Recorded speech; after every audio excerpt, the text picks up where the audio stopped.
The Human Machine by Arnold Bennett, Author's Edition, published in arrangement with George H. Doran Company. The book in my hand is of copyright date 1911, printed in the United States of America.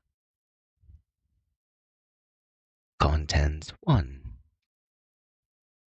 Taking oneself for granted.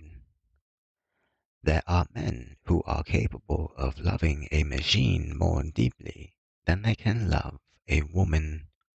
They are among the happiest men on earth. This is not a sneer meanly shot from cover at women.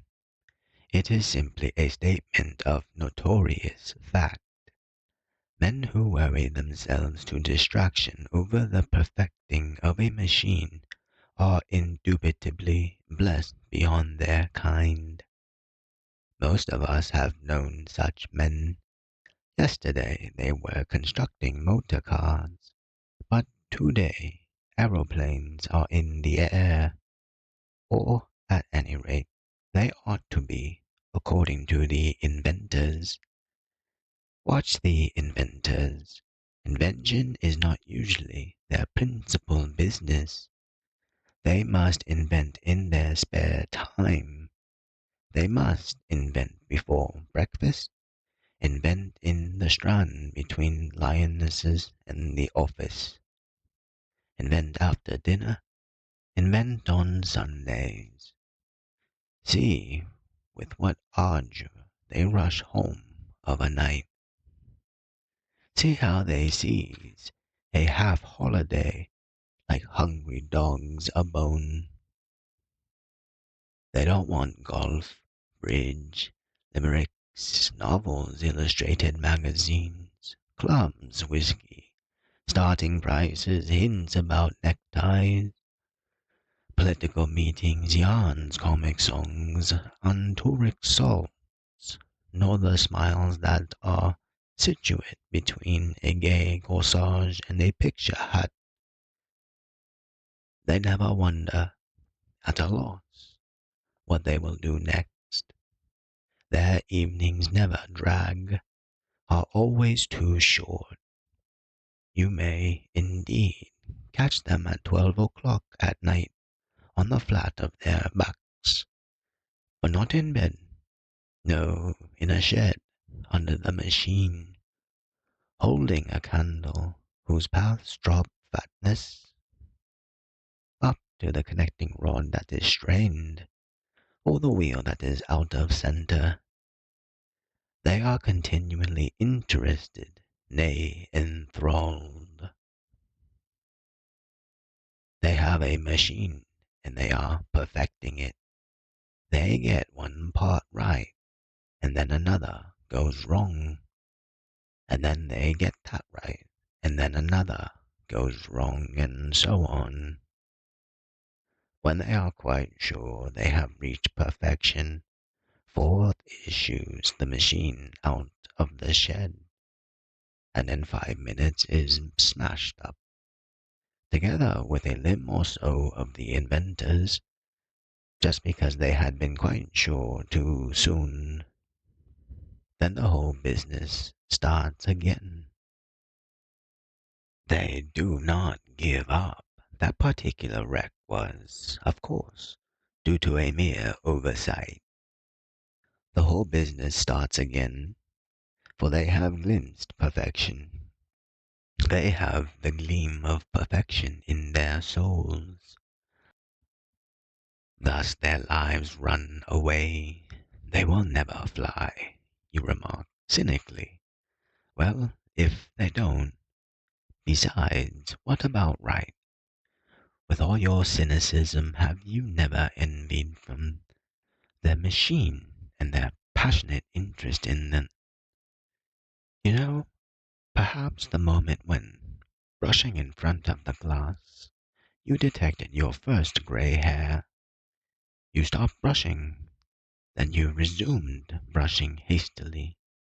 You pretended not to be shocked, But you were, perhaps you know, a more disturbing moment than that. The moment when it suddenly occurred to you that you had arrived, as far as you ever will arrive, and you had realized as much of your early dream as you ever will realize, and the realization was utterly unlike the dream, and marriage was excessively prosaic and eternal, not at all what you expected it to be, and your illusions were dissipated, and games and hobbies had an unpleasant core of tedium and futility, and the ideal tobacco mixture did not exist, and one literary masterpiece resembled another, and all the days that are to come will more or less resemble the present day until you die. And in an illuminating flash you understood what all those people were driving at when they wrote such unconscionably long letters to the telegraph as to life being worth living or not worth living. And there was naught to be done but face the grey, monotonous future, and pretend to be cheerful with the worm of ennui gnawing at your heart. In a word, the moment when it occurred to you that yours is the common lot, in that moment have you not wished, do you not continually wish, for an exhaustless machine, a machine that you could never get to the end of? Would you not give your head to be lying on the flat of your back, peering with a candle, dirty, foiled, catching cold, but absorbed in the pursuit of an object? Have you not gloomily regretted that you were born without a mechanical turn? Because there is really something about a machine.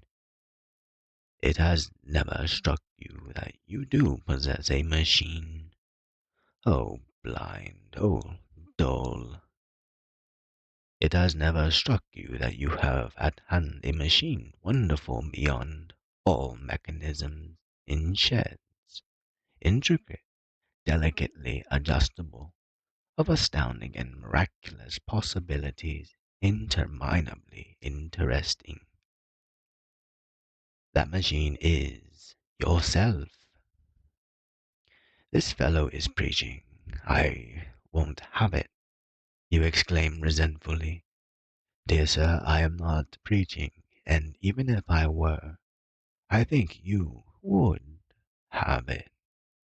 I think I can anyhow keep hold of your button for a while, though you pull hard. I am not preaching. I am simply bent on calling your attention to a fact which has perhaps wholly or partially escaped you, namely that you are the most fascinating bit of machinery that ever was. You do yourself less than justice. It is said that men are only interested in themselves. The truth is that, as a rule, men are interested in every mortal thing except themselves. They have a habit of taking themselves for granted, and that habit is responsible for 9/10 of the boredom and despair on the face of the planet. A man will wake up in the middle of the night, usually owing to some form of delightful excess, and his brain will be very active indeed for a space ere he can go to sleep again. In that candid hour, after the exaltation of the evening and before the hope of the dawn, he will see everything in its true colors, except himself. There is nothing like a sleepless couch for a clear vision of one's environment. He will see all his wife's faults, and the hopelessness of trying to cure them. He will momentarily see, though with less sharpness of outline, his own faults. He will probably decide that the anxieties of children outweigh the joys connected with children. He will admit all the shortcomings of existence, will face them like a man, grimly, sourly, in a sturdy despair. He will mutter, "Of course I am angry. Who wouldn't be? Of course I'm disappointed. Did I expect this 20 years ago? Yes, we ought to save more, but we don't. So there you are. I'm bound to worry. I know I should be better if I didn't smoke so much. I know there's absolutely no sense at all in taking liqueurs. Absurd to be ruffled with her when she's in one of her moods. I don't have enough exercise. Can't be regular, somehow. Not the slightest use hoping that things will be different, because I know they won't. Queer world. Never really what you may call happy, you know. Now, if things were different, he loses consciousness. Observe. He has taken himself for granted, just glancing at his faults and looking away again. It is his environment that has occupied his attention, and his environment things that he would wish to have different. Did he not know, out of the fullness of experience, that it is futile to desire such a change? What he wants is a pipe that won't put itself into his mouth, a glass that won't leap of its own accord to his lips, money that won't slip untouched out of his pocket, legs that without asking will carry him certain miles every day in the open air, habits that practice themselves, a wife that will expand and contract according to his humors, like a Wernicke bookcase, always complete but never finished. Wise man, he perceives at once that he can't have these things, and so he resigns himself to the universe and settles down to a permanent restrained discontent. No one shall say he is unreasonable. You see, he has given no attention to the machine. Let us not call it a flying machine. Let us call it simply an automobile. There it is on the road, jolting, screeching, rattling, perfuming. And there he is saying, "This road ought to be as smooth as velvet. That hill in front is ridiculous, and the descent on the other side positively dangerous. And at all turns I can't see 100 yards in front." He has a wild idea of trying to force the county council to sandpaper the road, or of employing the new territorial army to remove the hill. But he dismisses that idea. He is so reasonable. He accepts all. He sits clothed in reasonableness on the machine and accepts all. "Ass!" you exclaim. Why doesn't he get down and inflate that tire for one thing?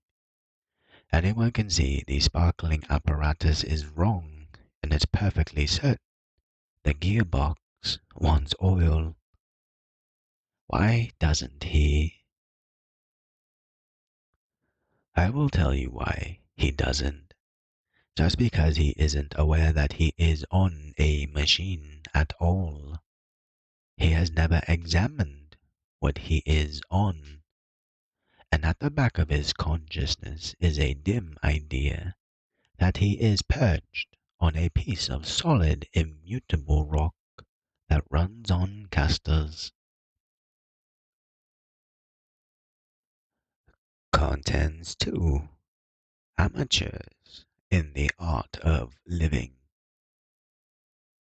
Considering that we have to spend the whole of our lives in this human machine, considering that it is our sole means of contact and compromise with the rest of the world, we really do devote to it very little attention.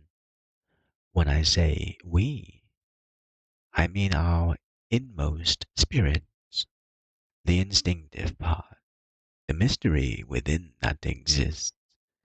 And when I say the human machine, I mean the brain and the body, and chiefly the brain.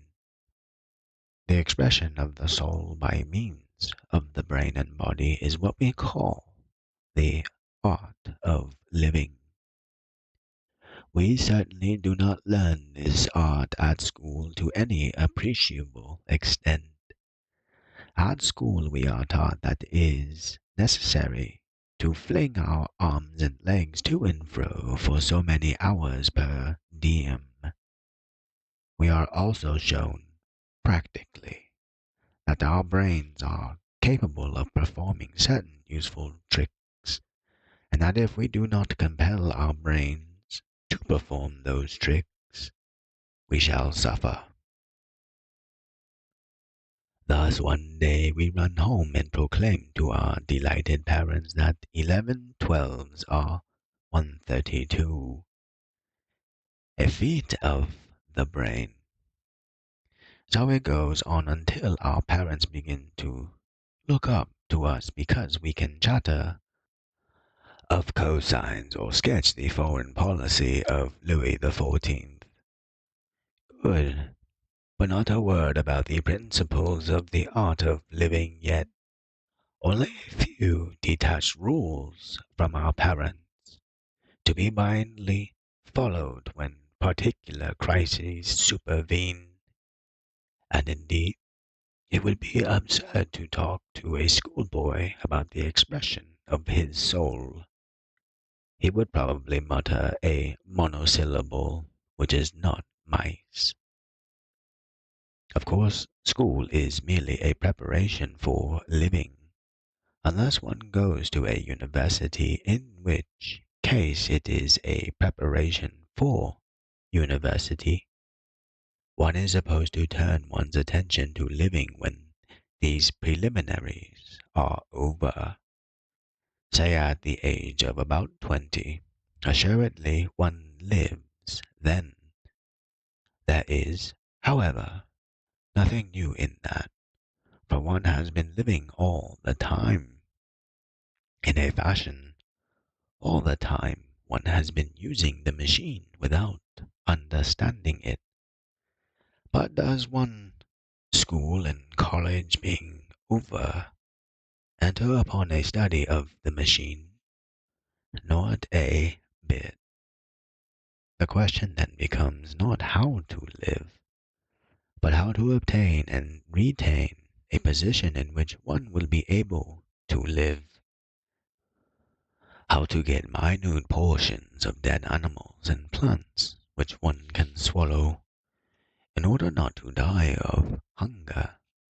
How to acquire and constantly renew a stock of other portions of dead animals and plants in which one can envelop oneself in order not to die of cold. How to procure the exclusive right of entry into certain huts where one may sleep and eat without being rained upon by the clouds of heaven, and so forth.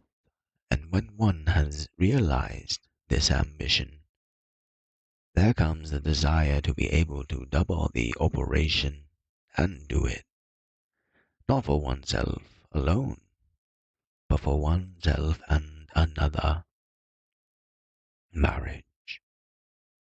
But no scientific sustained attention is yet given to the real business of living, of smooth intercourse, of self-expression, of conscious adaptation to environment, in brief, to the study of the machine. At 30, the chances are that a man will understand better the draught of a chimney than his own respiratory apparatus, to name one of the simple, obvious things. And as for understanding the working of his own brain, what an idea! As for the skill to avoid the waste of power involved by friction in the business of living, do we give an hour to it in a month? Do we ever at all examine it save in amateurish and clumsy fashion? A young lady produces a watercolor drawing. Very nice, we say, and add to ourselves, for an amateur. But our living is more amateurish than that young lady's drawing, though surely we ought, every one of us, to be professionals at living. When we have been engaged in the preliminaries to live for about 55 years, we begin to think about slacking off. Up till this period, our reason for not having scientifically studied the art of living, the perfecting and use of the finer parts of the machine, is not that we have lacked leisure. Most of us have enormous heaps of leisure, but that we have simply been too absorbed in the preliminaries, have, in fact, treated the preliminaries to the business as the business itself. Then at 55, we ought at last to begin to live our lives with professional skill, as a professional painter paints pictures. Yes, but we can't. It is too late then. Neither painters, nor acrobats, nor any professionals can be formed at the age of 55. Thus we finish our lives amateurishly as we have begun them, and when the machine creaks and sets our teeth on edge, or refuses to obey the steering wheel and deposits us in the ditch, we say, can't be helped, or doesn't matter. It will be all the same 100 years hence, or I must make the best of things. And we try to believe that in accepting the status quo, we have justified the status quo, and all the time we feel our insincerity. You exclaim that I exaggerate. I do. To force into prominence an aspect of affairs usually overlooked, it is absolutely necessary to exaggerate. Poetic license is one name for this kind of exaggeration. But I exaggerate very little indeed, much less than perhaps you think. I know that you are going to point out to me that vast numbers of people regularly spend a considerable portion of their leisure in striving after self-improvement. Granted, and I am glad of it, but I should be gladder if their strivings bore more closely upon the daily business of living, of self-expression without friction and without futile desires.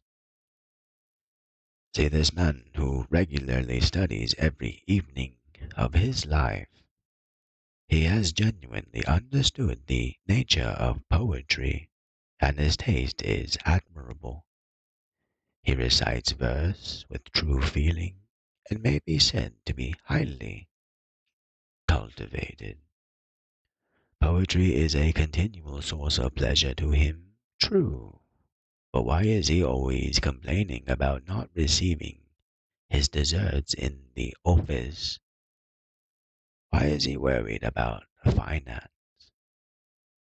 Why does he so often sulk with his wife? Why does he persist in eating more than his digestion will tolerate? It was not written in the book of fate that he should complain and worry and sulk and suffer. And if he was a professional at living, he would not do these things.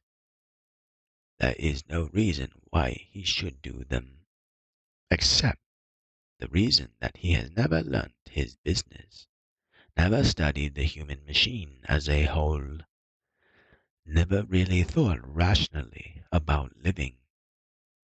Suppose you encountered an automobilist who was swerving and grinding all over the road, and you stood to ask what was the matter.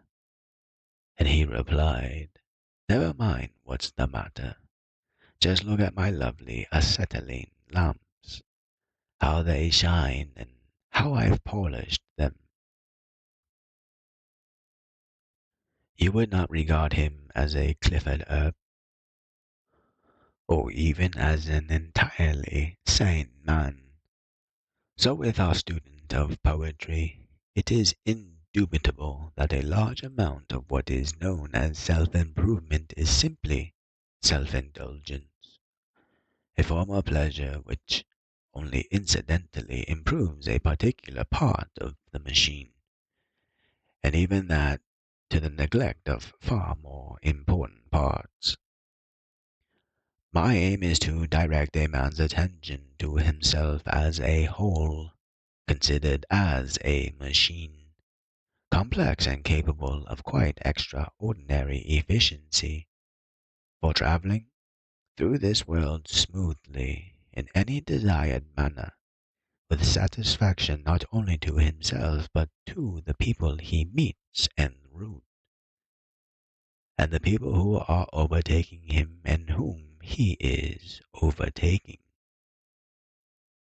My aim is to show that only an inappreciable fraction of our ordered and sustained efforts is given to the business of actual living, as distinguished from the preliminaries to living.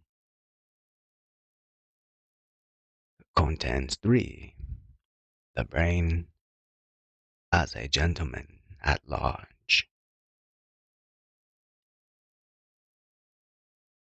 It is not as if in the business of daily living we were seriously hampered by ignorance, either as to the results which we ought to obtain, or as to the general means which we must employ in order to obtain them.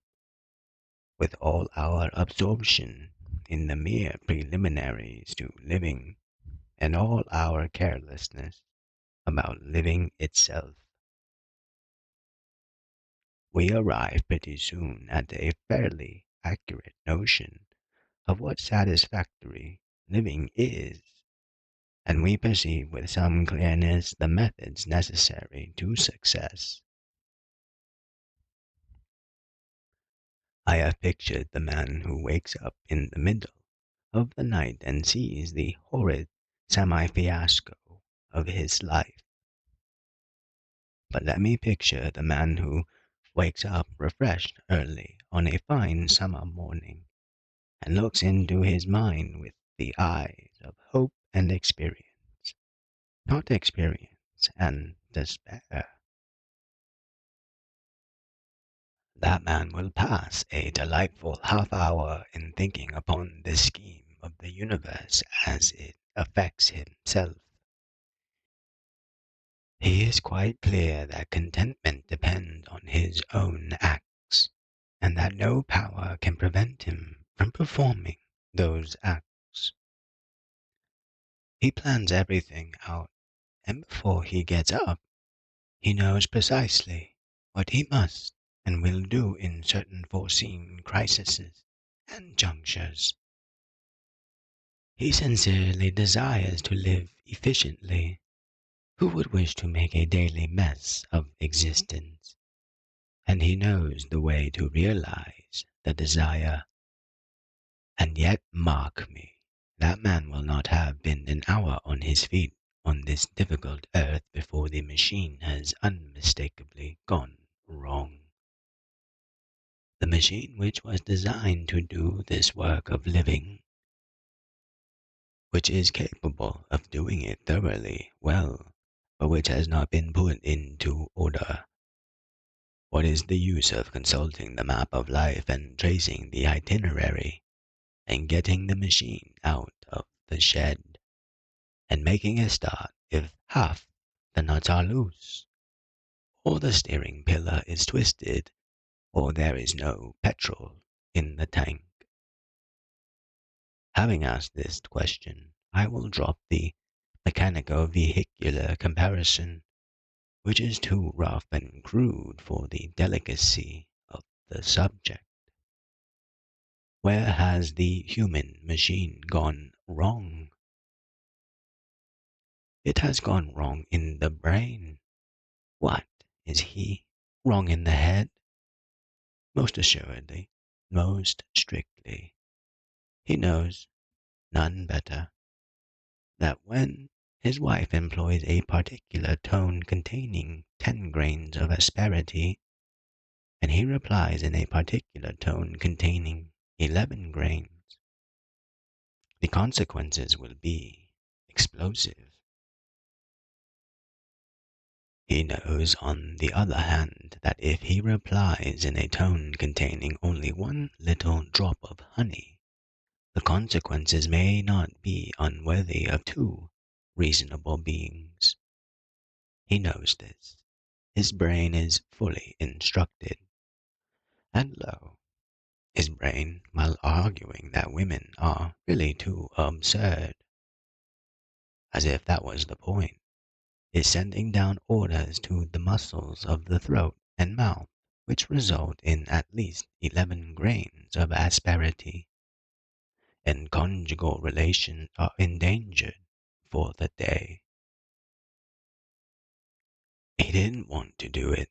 His desire was not to do it. He despises himself for doing it. But his brain was not in working order. His brain ran away, raced on its own account, against reason, against desire, against morning resolves. And there he is. That is just one example of the simplest and slightest. Examples can be multiplied. The man may be a young man whose immediate future depends on his passing an examination which he is capable of passing, on his head, which nothing can prevent him from passing if only his brain will not be so absurd as to give orders to his legs to walk out of the house towards the tennis court, instead of sending them upstairs to the study. If only, having once safely lodged him in the study, his brain will devote itself to the pages of books instead of dwelling on the image of a nice girl. Not at all like other girls. Or the man may be an old man who will live in perfect comfort if only his brain will not interminably run around and round in a circle of grievances, apprehensions, and fears, which no amount of contemplation can destroy, or even ameliorate. The brain, the brain, that is the seat of trouble. Well, you say, of course it is. We all know that. We don't act as if we did, anyway. Give us some brains, Lord, ejaculated a great writer. Personally, I think he would have been wiser if he had asked first for the power to keep in order such brains as we have. We indubitably possess quite enough brains, quite as much as we can handle. The supreme muddlers of living are often people of quite remarkable intellectual faculty, with a quite remarkable gift of being wise for others. The pity is that our brains have a way of wandering, as it is politely called. Brain wandering is indeed now recognized as a specific disease. I wonder what you, O businessman with an office in Ludgate Circus, would say to your office boy, whom you had dispatched on an urgent message to Westminster, and whom you found larking around Euston Station when you rushed to catch your weekend train. Please, sir, I started to go to Westminster, but there's something funny in my limbs that makes me go up all manner of streets. I can't help it, sir. Can't you? You would say. Well, you had better go and be somebody else's office boy. Your brain is something worse than that office boy, something more insidiously potent for evil. I conceive the brain of the average well-intentioned man as possessing the tricks and manners of one of those gentlemen at large who, having nothing very urgent to do, stroll along and offer their services gratis to some short-handed work of philanthropy. They will commonly demoralize and disorganize the business conduct of an affair in about a fortnight. They come when they like, they go when they like. Sometimes they are exceedingly industrious and obedient, and then there is an even chance that they will shirk and follow their own sweet will, and they mustn't be spoken to or pulled up, for have they not kindly volunteered, and are they not giving their days for naught? These persons are the bane of the enterprises in which they condescend to meddle. Now, there is a vast deal too much of the gentleman at large about one's brain. One's brain has no right whatever to behave as a gentleman at large, but it in fact does. It forgets, it flatly ignores orders. At the critical moment when pressure is highest, it simply lights a cigarette and goes out for a walk. And we meekly sit down under this behavior. I didn't feel like stewing, says the young man who, against his wish, will fail in his examination. The words were out of my mouth before I knew it, says the husband whose wife is a woman. I couldn't get any inspiration today, says the artist. I can't resist Stilton, says the fellow who is dying of greed.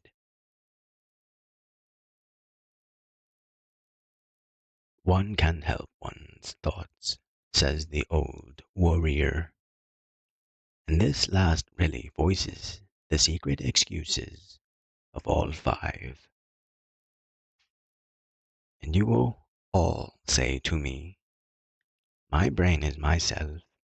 How can I alter myself? I was born like that. In the first place, you were not born like that. You have lapsed to that. And in the second place, your brain is not yourself. It is only a part of yourself, and not the highest seat of authority. Do you love your mother, wife, or children with your brain? Do you desire with your brain? Do you, in a word, ultimately and essentially live with your brain? No, your brain is an instrument. The proof that it is an instrument lies in the fact that when extreme necessity urges, you can command your brain to do certain things, and it does them. The first of the two great principles which underlie the efficiency of the human machine is this: the brain is a servant exterior to the central force of the ego. If it is out of control, the reason is not that it is uncontrollable, but merely that its discipline has been neglected. The brain can be trained, as the hand and eye can be trained. It can be made as obedient as a sporting dog, and by similar methods. In the meantime, the indispensable preparation for brain discipline is to form the habit of regarding one's brain as an instrument exterior to one's self, like a tongue or a foot. Contents 4. The first practical step. The brain is a highly quaint organism. Let me say at once, lest I should be cannonaded by physiologists, psychologists, or metaphysicians, by that the brain, I mean the faculty which reasons and which gives orders to the muscles. I mean exactly what the plain man means by the brain. The brain is the diplomatist which arranges relations between our instinctive self and the universe, and it fulfills its mission when it provides for the maximum of freedom to the instincts with the minimum of friction. It argues with the instincts. It takes them on one side and points out the unwisdom of certain performances. It catches them by the coat tails when they are about to make fools of themselves. Don't drink all that iced champagne at a draught. It says to one instinct, we may die of it. Don't catch that rude fellow one in the eye. It says to another instinct, he is more powerful than us. It is, in fact, a majestic spectacle of common sense, and yet it has the most extraordinary lapses. It is just like that man, we all know him and consult him, who is a continual fount of excellent, sagacious advice on everything, but who somehow cannot bring his sagacity to bear on his own personal career. In the matter of its own special activities, the brain is usually undisciplined and unreliable.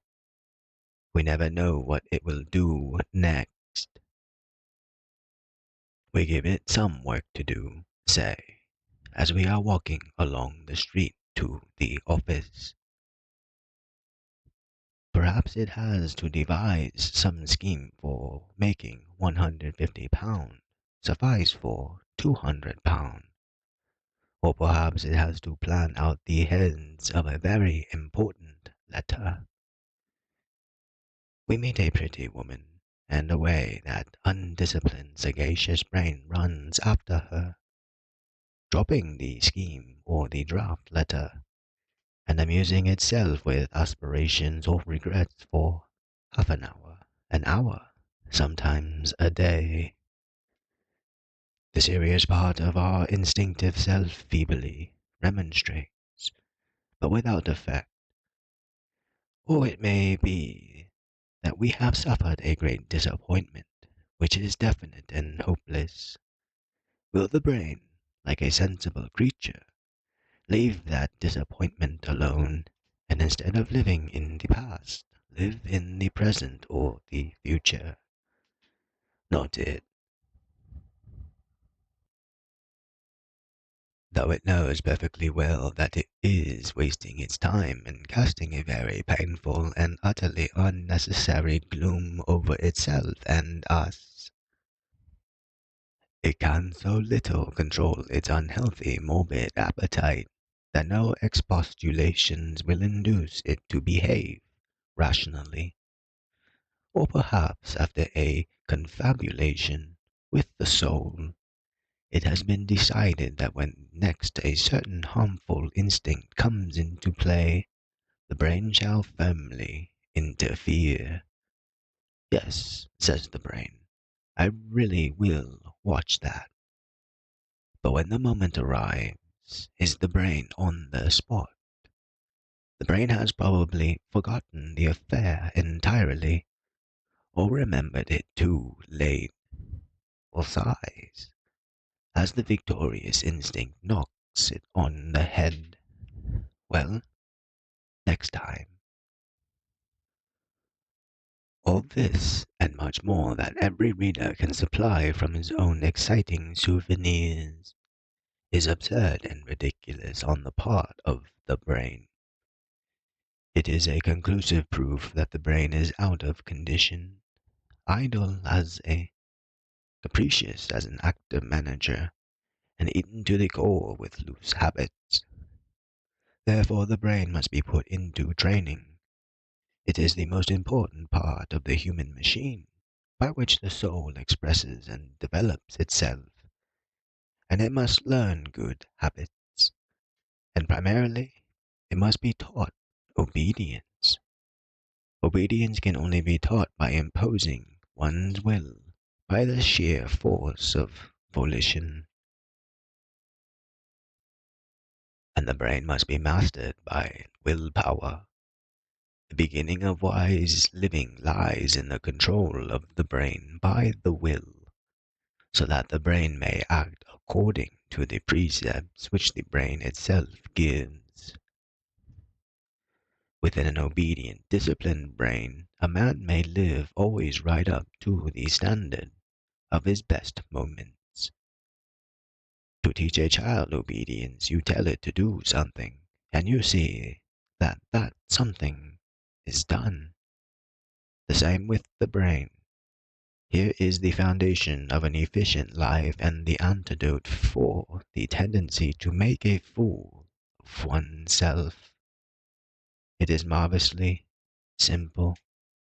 Say to your brain, from 9 o'clock to 9:30 this morning, you must dwell without ceasing on a particular topic which I will give you. Now, it doesn't matter what this topic is. The point is to control and invigorate the brain by exercise. But you may just as well give it a useful topic to think over as a futile one. You might give it this: my brain is my servant. I am not the plaything of my brain. Let it concentrate on these statements for 30 minutes. What? You cry. Is this the way to an efficient life? Why, there's nothing in it. Simple as it may appear, this is the way, and it is the only way. As for there being nothing in it, try it.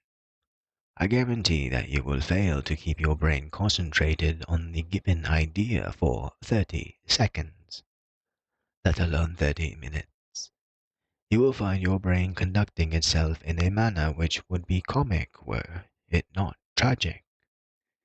Your first experiments will result in disheartening failure, for to exact from the brain, at will and by will, concentration on a given idea for even so short a period as half an hour is an exceedingly difficult feat, and a fatiguing.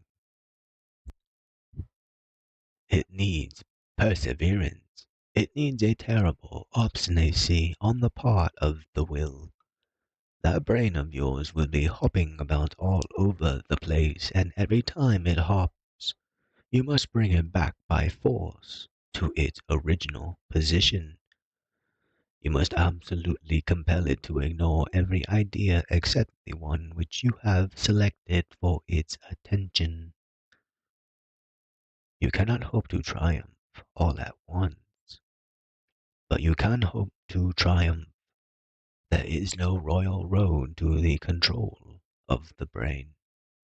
There is no patent dodge about it, and no complicated function which a plain person may not comprehend. It is simply a question of I will, and I will. Italics here are indispensable. Let me resume. Efficient living, living up to one's best standard, getting the last ounce of power out of the machine with the minimum of friction. These things depend on the disciplined and vigorous condition of the brain. The brain can be disciplined by learning the habit of obedience, and it can learn the habit of obedience by the practice of concentration. Disciplinary concentration, though nothing could have the air of being simpler, is the basis of the whole structure. This fact must be grasped imaginatively, and it must be seen and felt. The more regularly concentration is practiced, the more firmly will the imagination grasp the effects of it, both direct and indirect. After but a few days of honest trying in the exercise which I have indicated, you will perceive its influence. You will grow accustomed to the idea at first, strange in its novelty, of the brain being external to the supreme force which is you, and in subjection to that force. You will, as a not very distant possibility, see yourself in possession of the power to switch your brain on and off in a particular subject as you switch electricity on and off in a particular room. The brain will get used to the straight paths of obedience, and a remarkable phenomenon, it will, by the mere practice of obedience, become less forgetful and more effective. It will not so frequently give way to an instinct that takes it by surprise. In a word, it will have received a general tonic. With a brain that is improving every day, you can set about the perfecting of the machine in a scientific manner. Contents 5. Habit forming by concentration. As soon as the will has got the upper hand of the brain, as soon as it can say to the brain, with a fair certainty of being obeyed, do this, think along these lines, and continue to do so without wandering until I give you leave to stop. Then is the time arrived when the perfecting of the human machine may be undertaken in a large and comprehensive spirit, as a city council undertakes the purification and reconstruction of a city. The tremendous possibilities of an obedient brain will be perceived immediately we begin to reflect upon what we mean by our character. Now, a person's character is and can be nothing else but the total result of his habits of thought. A person is benevolent because he habitually thinks benevolently. A person is idle because his thoughts dwell habitually on the instant pleasures of idleness. It is true that everybody is born with certain predispositions, and that these predispositions influence very strongly the early formation of habits of thought. But the fact remains that the character is built by long continued habits of thought. If the mature edifice of character usually shows in exaggerated form the peculiarities of the original predisposition, this merely indicates a probability that the slow erection of the edifice has proceeded at haphazard, and that reason has not presided over it. A child may be born with a tendency to bent shoulders if nothing is done. If on the contrary he becomes a clerk and abhors gymnastics, his shoulders will develop an excessive roundness entirely through habit. Whereas if his will, guided by his reason, had compelled the formation of a corrective physical habit, his shoulders might have been, if not quite straight, nearly so. Thus a physical habit, the same with a mental habit. The more closely we examine the development of original predispositions, the more clearly we shall see that this development is not inevitable, is not a process which works itself out independently according to mysterious, ruthless laws which we cannot understand. For instance, the effect of an original predisposition may be destroyed by an accidental shock. A young man with an inherited tendency to alcohol may develop into a stern teetotaler through the shock caused by seeing his drunken father strike his mother. Whereas, if his father had chanced to be affectionate in drink, the son might have ended in the gutter. No ruthless law here. It is notorious, also, that nature are sometimes completely changed in their development by chance momentary contact with nature stronger than themselves. From that day I resolved, etc. You know the phrase. Often the resolve is not kept, but often it is kept. A spark has inflamed the will. The burning will has tyrannized over the brain. New habits have been formed, and the result looks just like a miracle. Now, if these great transformations can be brought about by accident, cannot similar transformations be brought about by a reasonable design? At any rate, if one starts to bring them about, one starts with the assurance that transformations are not impossible, since they have occurred. One starts also in the full knowledge of the influence of habit on life. Take any one of your own habits, mental or physical. You will be able to recall the time when that habit did not exist. Or if it did exist, it was scarcely perceptible. And you will discover that nearly all your habits have been formed unconsciously by daily repetitions which bore no relation to a general plan, and which you practiced not noticing. You will be compelled to admit that your character, as it is today, is a structure that has been built almost without the aid of an architect. Higgly-piggly anyhow. But occasionally the architect did step in and design something. Here and there among your habits you will find one that you consciously and of deliberate purpose initiated and persevered with, doubtless owing to some happy influence.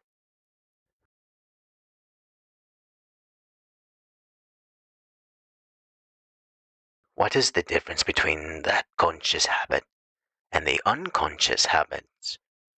None whatever as regards its effect on the sum of your character. It may be the strongest of all your habits. The only quality that differentiates it from the others is that it has a definite object, most likely a good object, and that it wholly or partially fulfills that object. There is not a man who reads these lines but has, in this detail or that, provided in himself that the will, forcing the brain to repeat the same action again and again, can modify the shape of his character as a sculptor modifies the shape of damp clay. But if a grown man's character is developing from day to day, as it is, if 9/10 of the development is due to unconscious action and 1/10 to conscious action, and if the 1/10 conscious is the most satisfactory part of the total result, why, in the name of common sense, henceforward should not 9/10 instead of 1/10 be due to conscious action? What is there to prevent this agreeable consummation? There is nothing whatever to prevent it, except insubordination on the part of the brain. And insubordination of the brain can be cured, as I have previously shown. When I see men unhappy and inefficient in the craft of living, from sheer crass inattention to their own development, when I see misshapen men building up businesses and empires, and never stopping to build up themselves, when I see dreary men expending precisely the same energy on teaching a dog to walk on its hind legs as would brighten the whole color of their own lives, I feel as if I wanted to give up the ghost. So ridiculous, so fatuous does the spectacle seem. But of course, I do not give up the ghost. The paroxysm passes, only I really must cry out, "Can't you see what you're missing? Can't you see that you're missing the most interesting thing on earth? Far more interesting than businesses, empires, and dogs.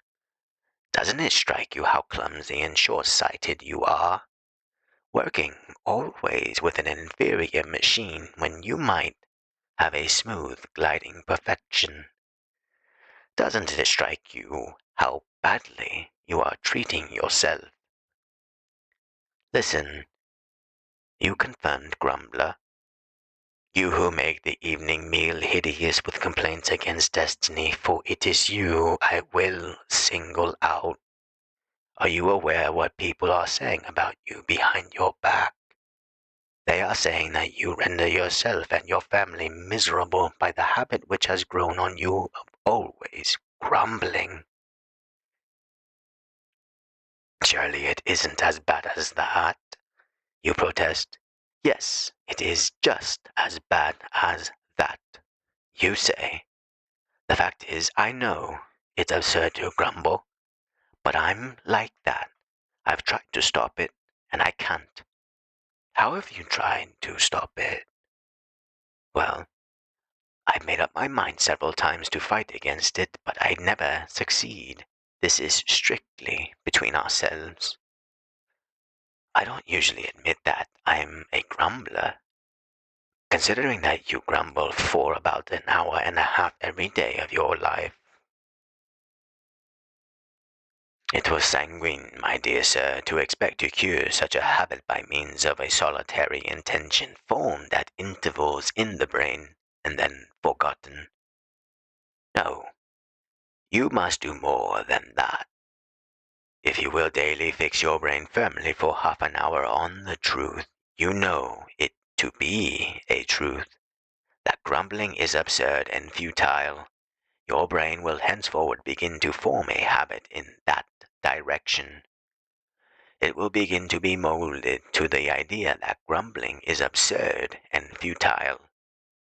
In odd moments, when it isn't thinking of anything in particular, it will suddenly remember that grumbling is absurd and futile.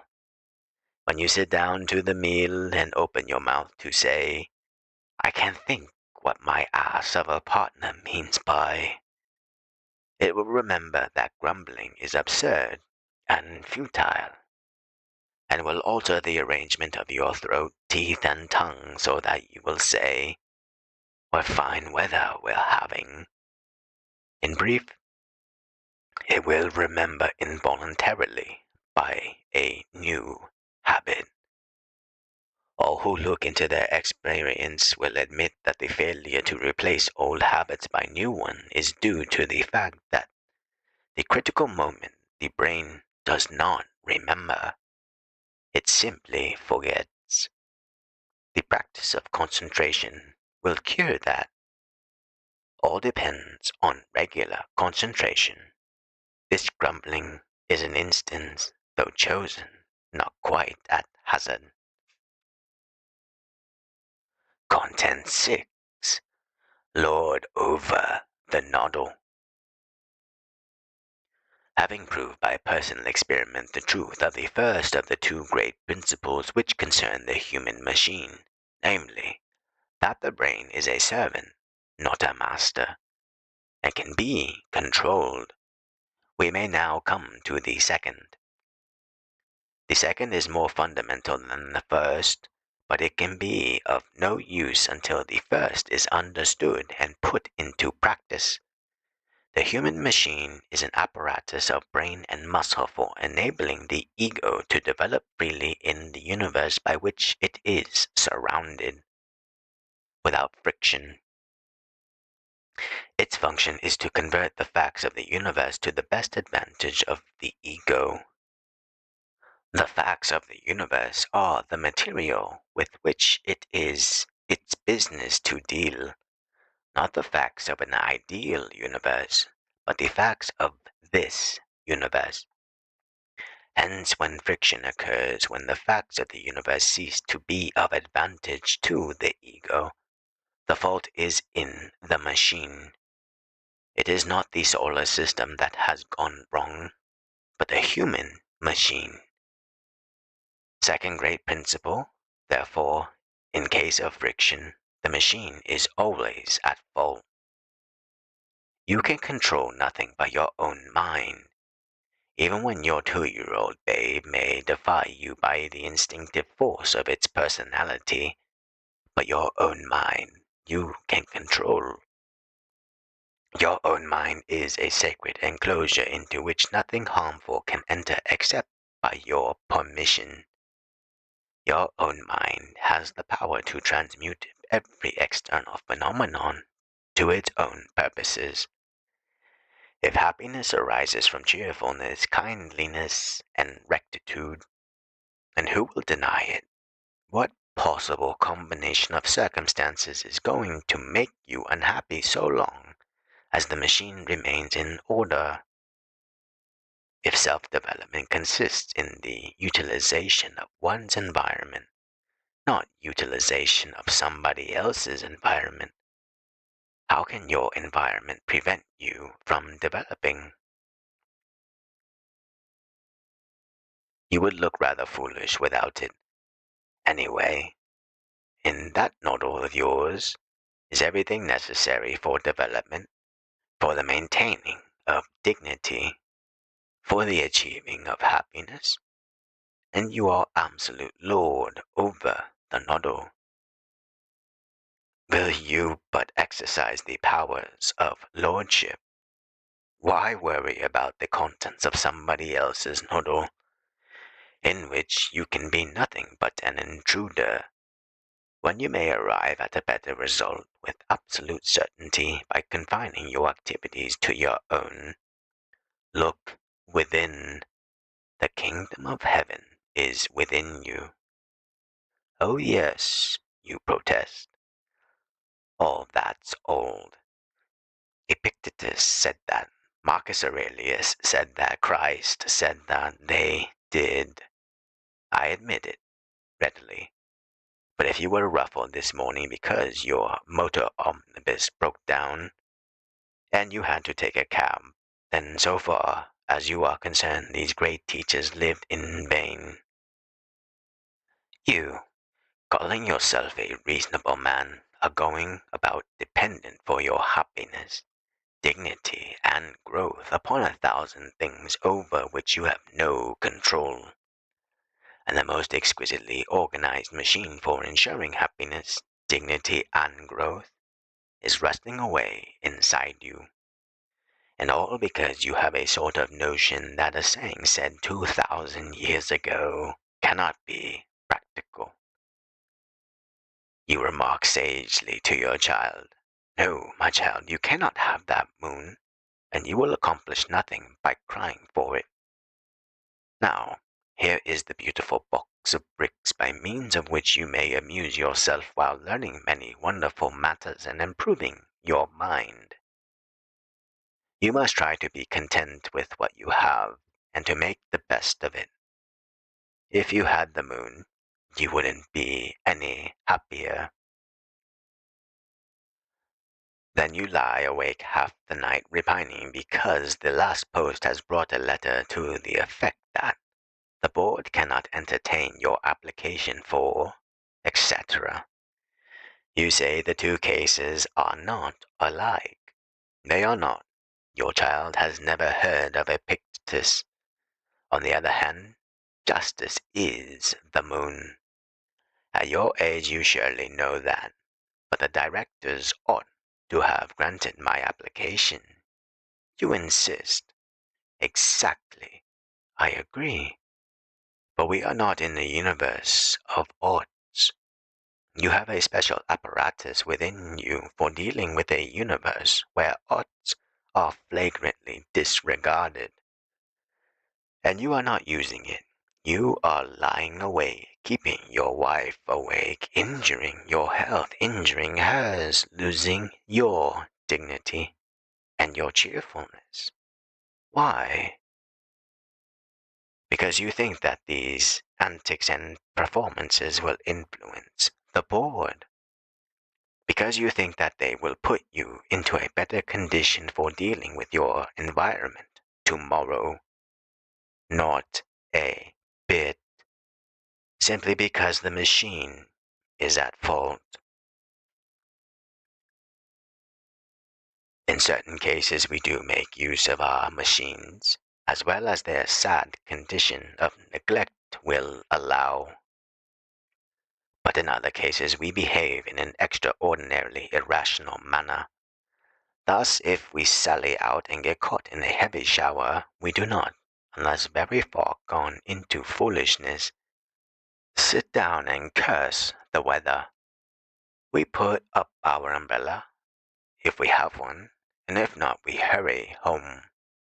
We may grumble, but it is not serious grumbling.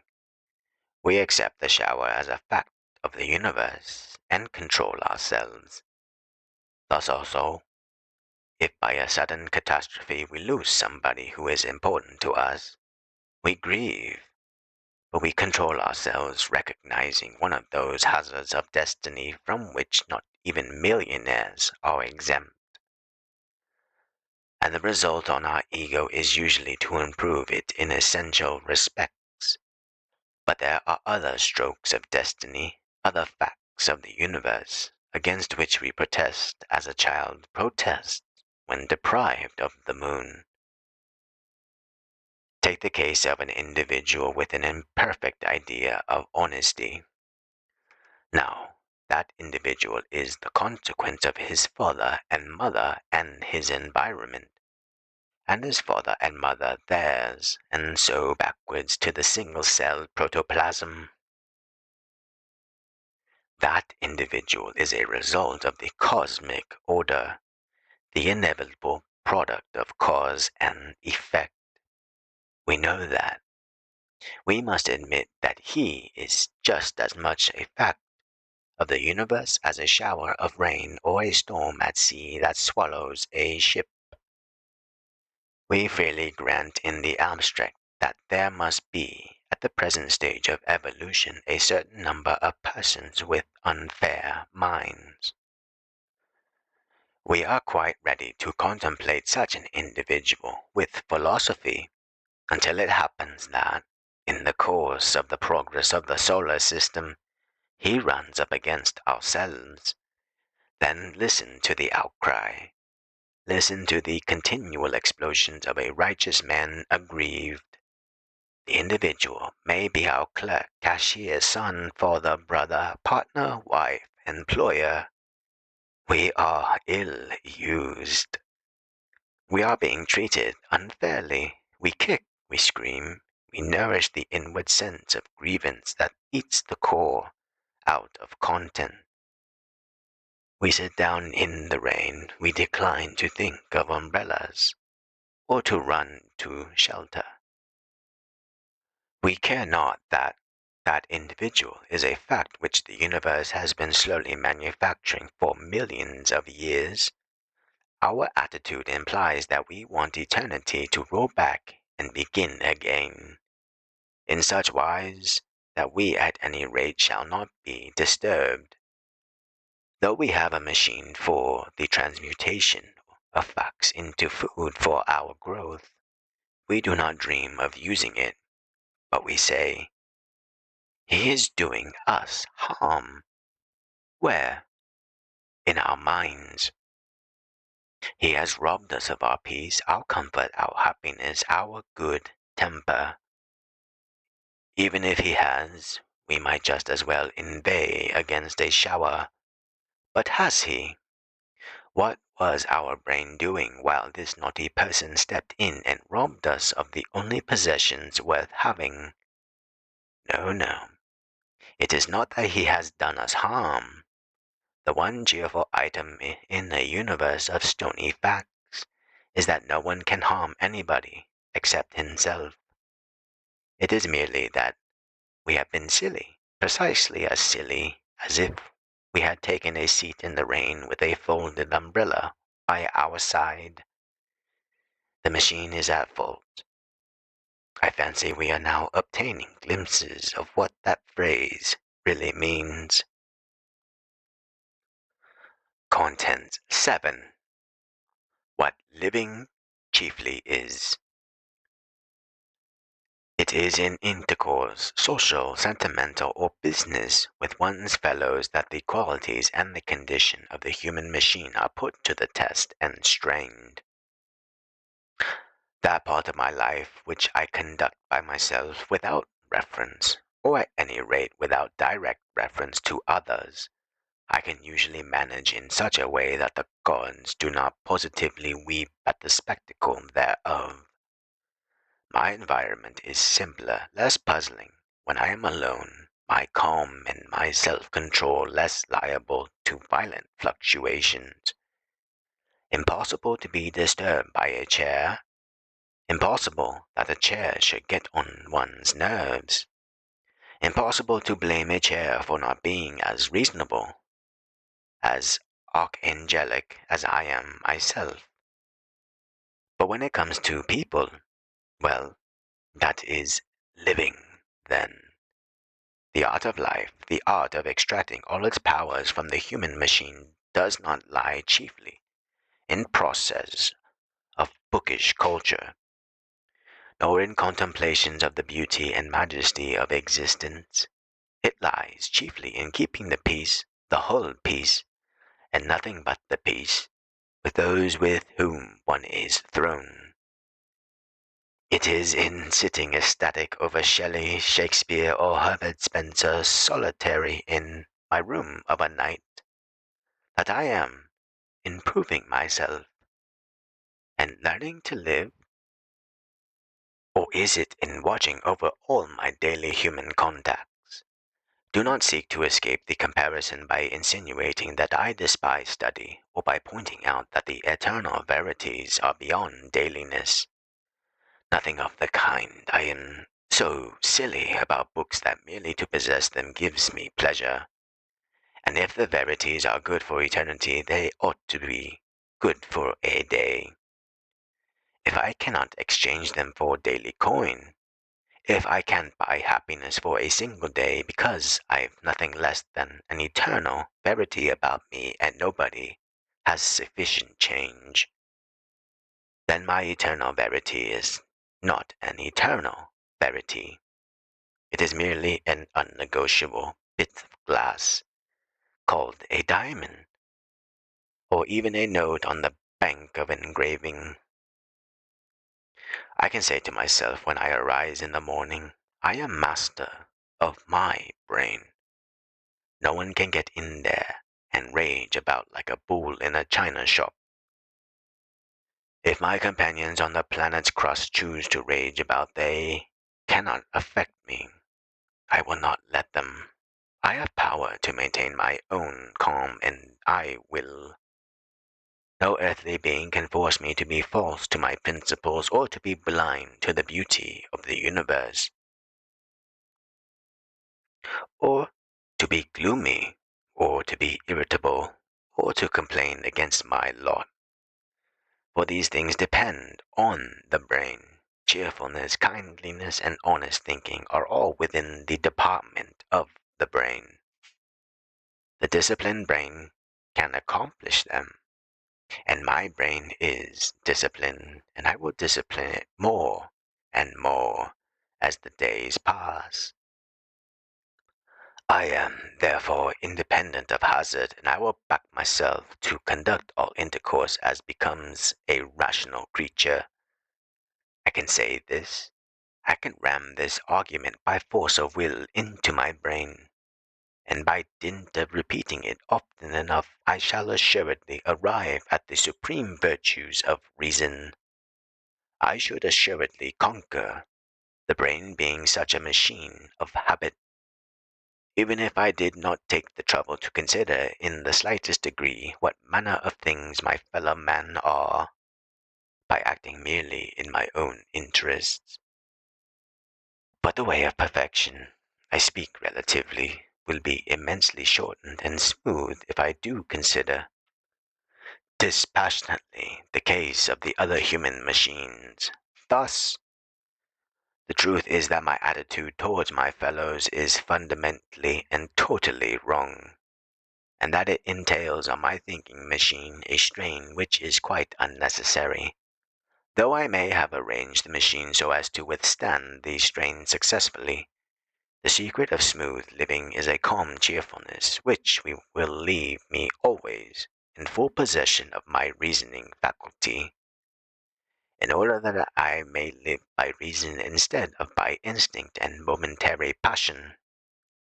The secret of calm cheerfulness is kindliness. No person can be consistently cheerful and calm who does not consistently think kind thoughts. But how can I be kindly when I pass the major portion of my time in blaming the people who surround me, who are part of my environment? If I, blaming, achieve some approach to kindliness, it is only by a great and exhausting effort of self-mastery. The inmost secret then lies in not blaming, in not judging and emitting verdicts. Oh, I do not blame by word of mouth. I am far too advanced for such a puerility. I keep the blame in my own breast, where it festers. I am always privately forgiving, which is bad for me, because, there is nothing to forgive. I do not have to forgive bad weather, nor, if I found myself in an earthquake, should I have to forgive the earthquake. All blame, uttered or unexpressed, is wrong. I do not blame myself. I can explain myself to myself. I can invariably explain myself. If I forged a friend's name on a check, I should explain the affair quite satisfactorily to myself, and instead of blaming myself, I should sympathize with myself for not having been driven into such an excessively awkward corner. Let me examine honestly my mental processes, and I must admit that my attitude towards others is entirely indifferent from my attitude towards myself. I must admit that in the seclusion of my mind, though I say not a word, I am constantly blaming others because I am not happy. Whenever I bump up against an opposing personality and my smooth progress is impeded, I secretly blame the opposer. I act as though I had shouted to the world, "Clear out the way, everyone, for I am coming." Everyone does not clear out the way. I did not really expect everyone to clear out the way, but I act within as though I had so expected. I blame. Hence kindliness, hence cheerfulness is rendered vastly more difficult for me. What I ought to do is this. I ought to reflect again and again and yet again that the beings among whom I have to steer, the living environment out of which I have to manufacture my happiness, are just as inevitable in the scheme of evolution as I am myself, have just as much right to be themselves as I have to be myself, are precisely my equals in the face of nature, are capable of being explained as I am capable of being explained, are entitled to the same latitude as I am entitled to, and are no more responsible for their composition of than their environment than I for mine. I ought to reflect again and again and yet again that they all deserve from me as much sympathy as I give to myself. Why not? Having thus reflected in a general manner, I ought to take one by one the individuals with whom I am brought to frequent contact, and seek by a deliberate effort of the imagination and the reason to understand them, to understand that they act thus and thus, what their difficulties are, what their explanation is, and how friction can be avoided. So I ought to reflect morning after morning until my brain is saturated with the cases of these individuals. Here is a course of discipline. If I follow it, I shall gradually lose the preposterous habit of blaming, and I shall have laid the foundations of that quiet, unshakable self-possession which is the indispensable preliminary of conduct according to reason, of thorough efficiency in the machine of happiness. But something in me, something distinctly base says, yes, the put yourself in his place business over again, the do unto others business over again. Just so something in me is ashamed of being moral. You all know the feeling. Well, morals are not but another name for reasonable conduct, a higher and more practical form of egotism, an egotism which, while freeing others, frees myself. I have tried the lower form of egotism, and it has failed. If I am afraid of being moral, if I prefer to cut off my nose to spite my face, well, I must accept the consequences, but truth will prevail. Contents 8. The daily friction. It is with common daily affairs that I am now dealing, not the heroic enterprises, ambitions, martyrdoms. Take the ordinary day in the ordinary house or office, though it comes 7 times a week, and is the most banal thing imaginable. It is quite worth attention. How does the machine get through it? Ah, the best that can be said of the machine is that it does get through it, somehow. The friction, though seldom such as to bring matters to a standstill, is frequent. The sort of friction that, when it occurs in a bicycle, is just sufficient to annoy the rider, but not sufficient to make him get off the machine and examine the bearings. Occasionally, the friction is very loud indeed, disturbing, and at rarer intervals it shrieks, like an omnibus brake out of order. You know those days when you have the sensation that life is not large enough to contain the household or the office staff, when the business of intercourse may be compared to the maneuvers of two people who, having awakened with a bad headache, are obliged to dress simultaneously in a very small bedroom. After you, with that towel, in accents of bitter grinding politeness, if you could kindly move your things off this chair, in a voice that would blow brains out if it were a bullet. I venture to say that you know these days. But, you reply, such days are few. Usually. Well, usually, the friction, though less intense, is still proceeding. We grow accustomed to it. We scarcely notice it, as a person in a stuffy chamber will scarcely notice the stuffiness. But the deterioration influence due to friction goes on, even if unperceived. And one morning we perceive its ravages and write a letter to the telegraph to inquire whether life is worth living, or whether marriage is a failure, or whether men are more polite than women.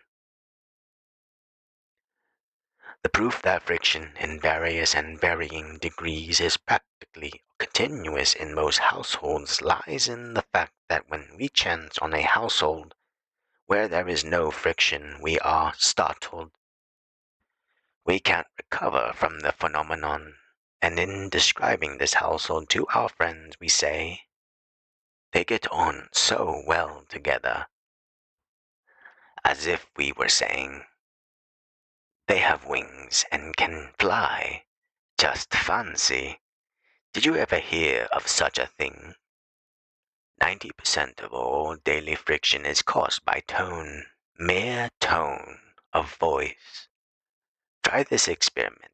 Say, "Oh, you little darling, you sweet pet, you entirely charming creature," to a baby or a dog. But roar these delightful epithets in the tone of saying, "You infernal little nuisance, if I hear another sound, I'll break every bone in your body." The baby will infallibly whimper, and the dog will infallibly mouch off. True, a dog is not a human being, neither is a baby. They cannot understand. It is precisely because they cannot understand and articulate words that the experiment is valuable. For it separates the effect of the tone from the effect of the words spoken. He who speaks, speaks twice.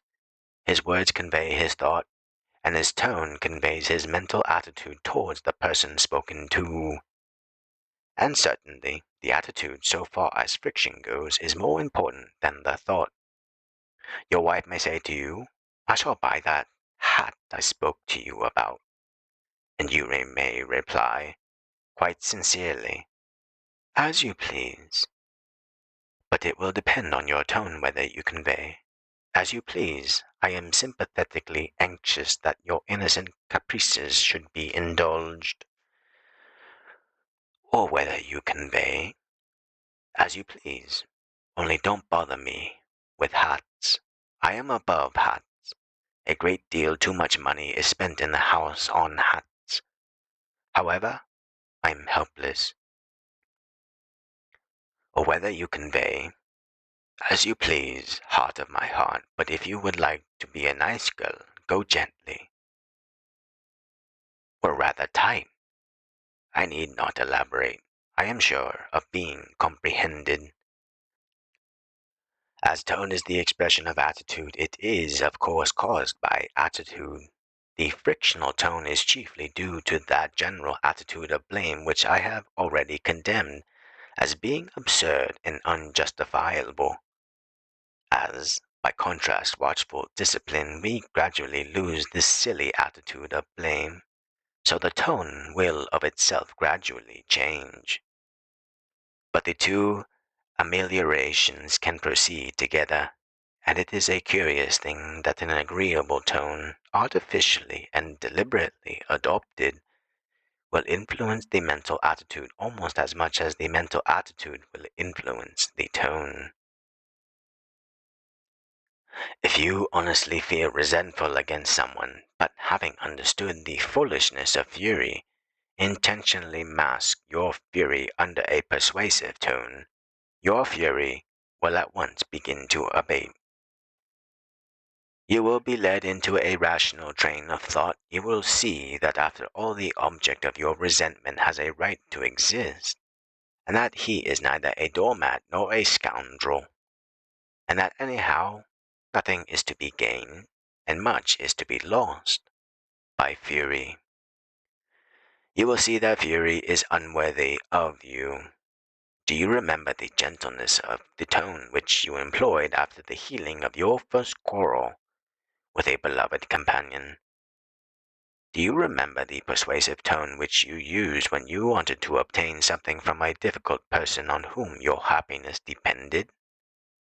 Why should not your tone always combine these qualities? Why should you not carefully school your tone? Is it beneath you to ensure the largest possible amount of your own way by the simplest means?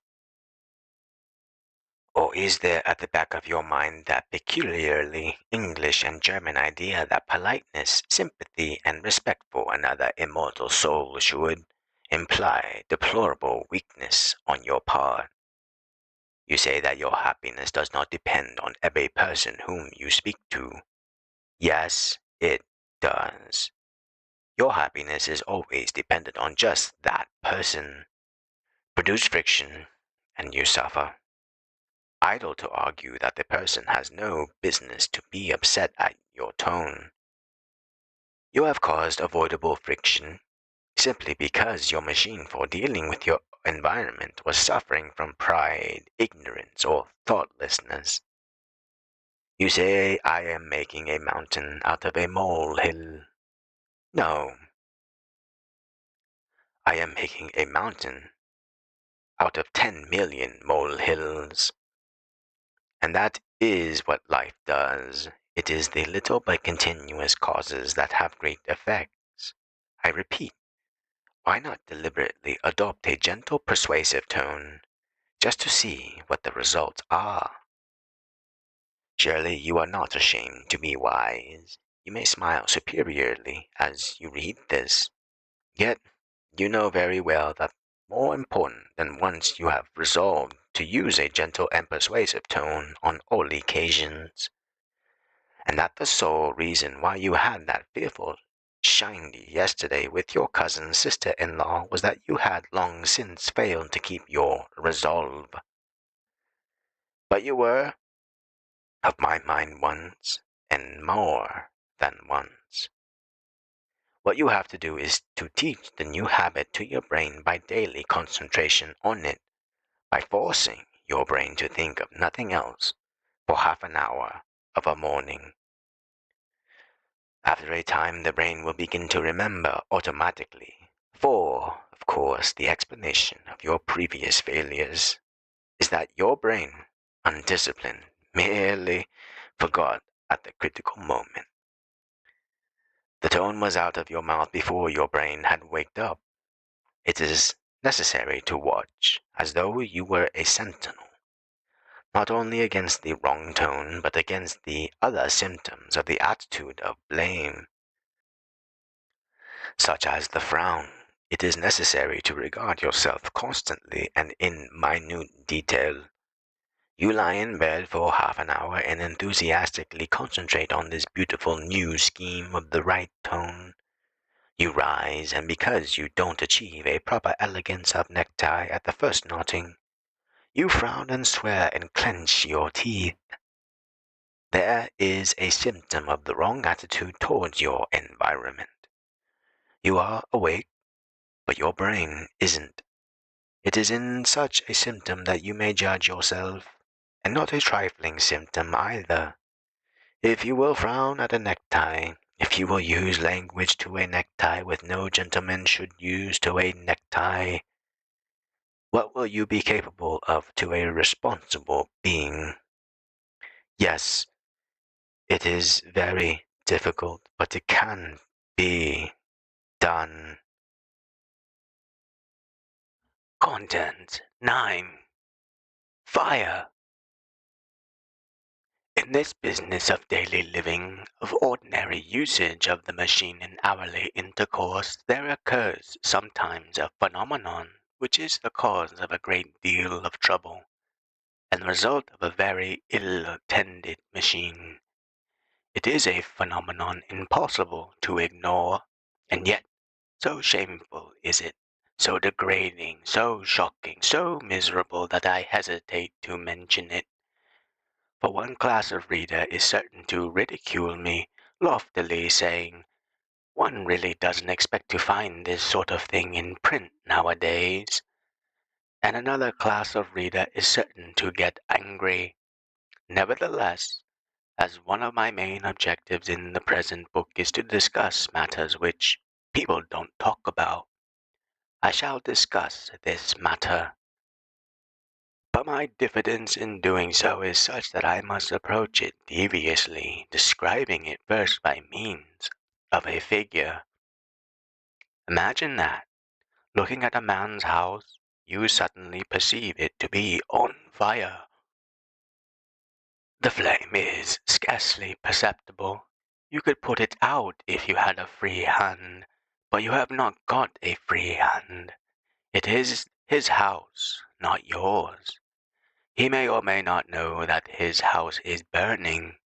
You are aware by experience, however, that if you directed his attention to the flame, the effect of your warning would be exceedingly singular, almost incredible. For the effect would be that he would instantly begin to strike matches, pour on petroleum, and fan the flame, violently resenting interference. Therefore you can only stand and watch, hoping that he will notice the flames before they are beyond control, and extinguish them. The probability is, however, that he will notice the flames too late. And powerless to avert disaster, you are condemned, therefore, to watch the damage of valuable property. The flames leap higher and higher, and they do not die down until they have burned themselves out. You avert your gaze from the spectacle, and until you are gone, the owner of the house pretends that nothing has occurred. When alone, he curses himself for his carelessness. The foregoing is meant to be a description of what happens when a man passes through the incendiary experience known as losing his temper. There, the cat of my chapter is out of the bag. A man who has lost his temper in simply being burned out. His constitutes one of the most curious and for everybody humiliating spectacles that life offers. It is an insurrection, a boiling over, a sweeping storm. Dignity, common sense, justice are shriveled up and destroyed. Anarchy reigns. The devil has broken his chain. Instinct is stamping on the face of reason. And in that man civilization has temporarily receded billions of years. Of course, the thing amounts to a nervous disease, and I think it almost universal. You at once protest that you never lose your temper. Haven't lost your temper for ages. But do you not mean that you have not smashed furniture for ages? These fires are of varying intensities. Some of them burn very dully, yet they burn. One man loses his temper, another is merely ruffled. But the event is the same in kind. When you are ruffled, when you are conscious of a resentful vibration that surprises all your being, when your voice changes, when you notice a change in the demeanor of your companion, who sees that he has touched a tender point, you may not go to the length of smashing furniture, but you have had a fire, and your dignity is damaged. You admit it to yourself afterwards. I am sure you know what I mean, and I am nearly sure that you, with your courageous candor, will admit that from time to time you suffer from these mysterious fires. Temper, one of the plagues of human society, is generally held to be incurable, save by the vague process of exercising self-control, a process which seldom has any beneficial results. It is regarded now as smallpox used to be regarded, as a visitation of Providence, which must be borne, but I do not hold it to be incurable. I am convinced that it is permanently curable, and its eminent importance as a nuisance to mankind at large deserves, I think, that it should perceive particular attention. Anyhow, I am strongly against the visitation of Providence theory as being unscientific, primitive, and conducive to unshamed laissez-faire. A man can be a master in his own house. If he cannot be master by simple force of will, he can be master by ruse and wile. I would employ cleverness to maintain the throne of reason when it is likely to be upset in the mind by one of these devastating and disgraceful insurrections of brute instinct. It is useless for a man in the habit of losing or mislaying his temper to argue with himself that such a proceeding is folly, that it serves no end, and does nothing but harm. It is useless for him to argue that in allowing his temper to stray, he is probably guilty of cruelty, and certainly guilty of injustice to those persons who are forced to witness the loss. It is useless for him to argue that a man of uncertain temper in the house is alike a man who goes about a house with a loaded revolver sticking from his pocket, and that all considerations of fairness and reason have to be subordinated in that house to the fear of the revolver, and that such peace as is maintained in that house is often a shameful and unjust peace. These arguments will not be strong enough to prevail against one of the most powerful and capricious of all habits. This habit must be met and conquered, and it can be by an even more powerful quality in the human mind. I mean the universal human horror of looking ridiculous. The man who loses his temper often thinks he is doing something rather fine and majestic. On the contrary, so far is this from being the fact, he is merely making an ass of himself. He is merely parading himself as an undignified fool, as that supremely contemptible figure, a grown-up baby. He may intimidate a feeble companion by his raging, or by the dark sullenness of a more subdued flame. But in the heart of even the weakest companion is a bedrock feeling of contempt for him. The way in which a man of uncertain temper is treated by his friends proves that they despise him, for they do not treat him as a reasonable being. How should they treat him as a reasonable being when the tenure of his reason is so insecure? And if only he could hear what is said of him behind his back! The invalid can cure himself by teaching his brain the habit of dwelling upon his extreme fatuity.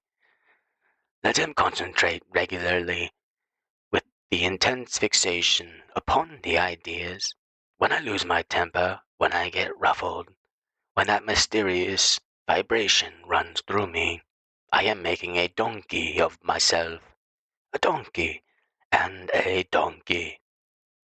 You understand, a preposterous donkey. I am behaving like a great baby. I look a fool. I am a spectacle bereft of dignity. Everybody despises me, smiles at me in secret, disdains the idiotic ass with whom it is impossible to reason.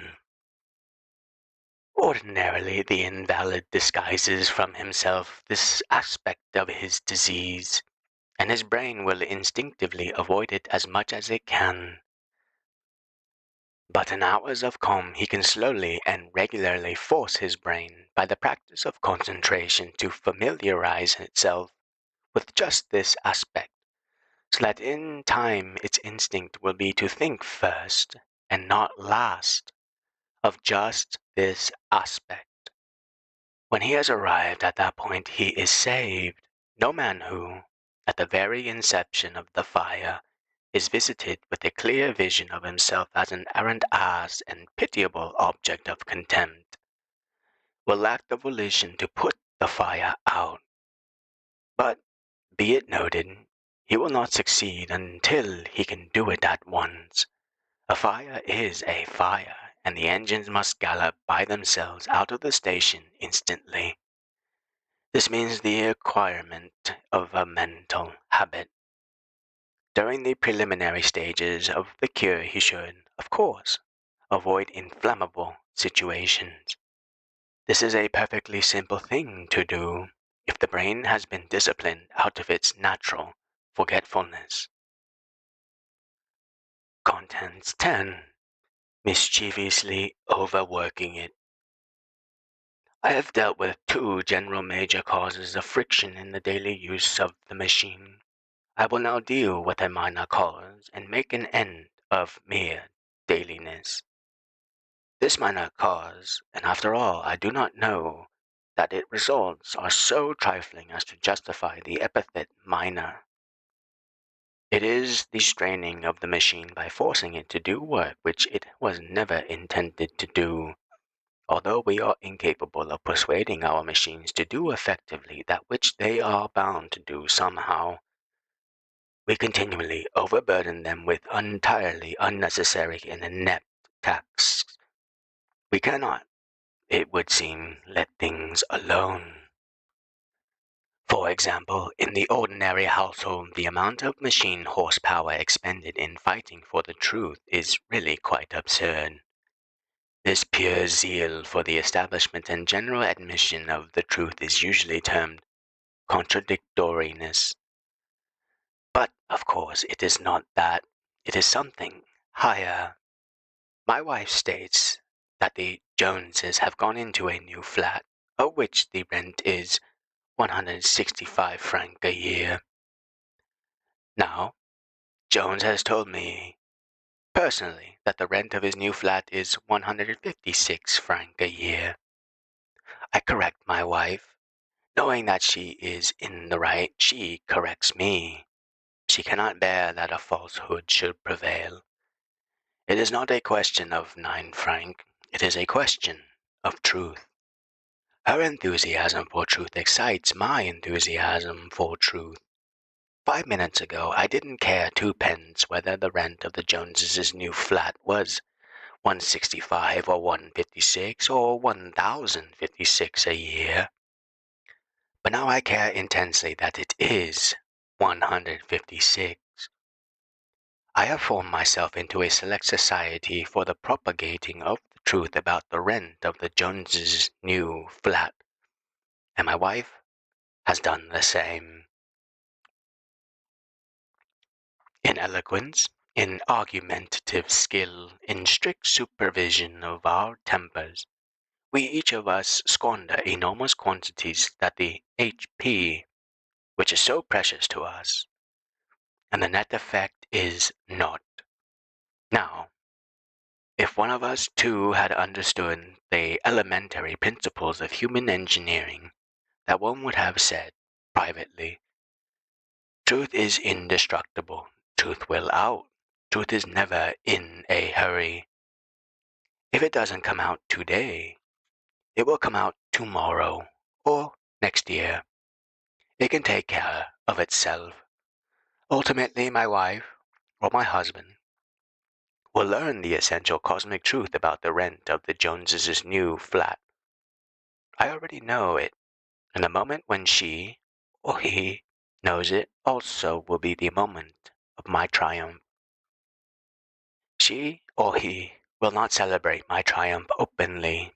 but will be none the less real, and my reputation for accuracy and calm restraint will be consolidated. If, by a rare mischance, I am in error, it will be vastly better for me in the day of my undoing that I have not been too positive now. Besides, nobody has appointed me sole custodian of the great truth concerning the rent of the Joneses' new flat. I was not brought into the world to be a safe deposit, and more urgent matters summoned me to effort. If one of us had meditated thus, much needless friction would have been avoided and power saved. Amour propre would not have been exposed to risk. The sacred cause of truth would not be in the least have suffered, and the rent of the Joneses' new flat would anyhow have remained exactly what it is. In addition to straining the machine by our excessive anxiety for the spread of truth, we give a great deal too much attention to the state of other people's machines. I cannot too strongly, too sarcastically deprecate this astonishing habit.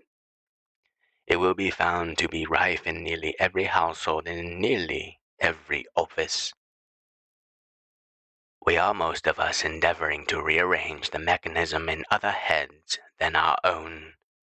This is always dangerous and generally futile, considering the difficulty we have in our own brains, where our efforts are sure to be accepted as well meant, and where we have at any rate a rough notion of the machine's construction. Our intrepidity in adventuring among the delicate adjustments of others' brains is remarkable.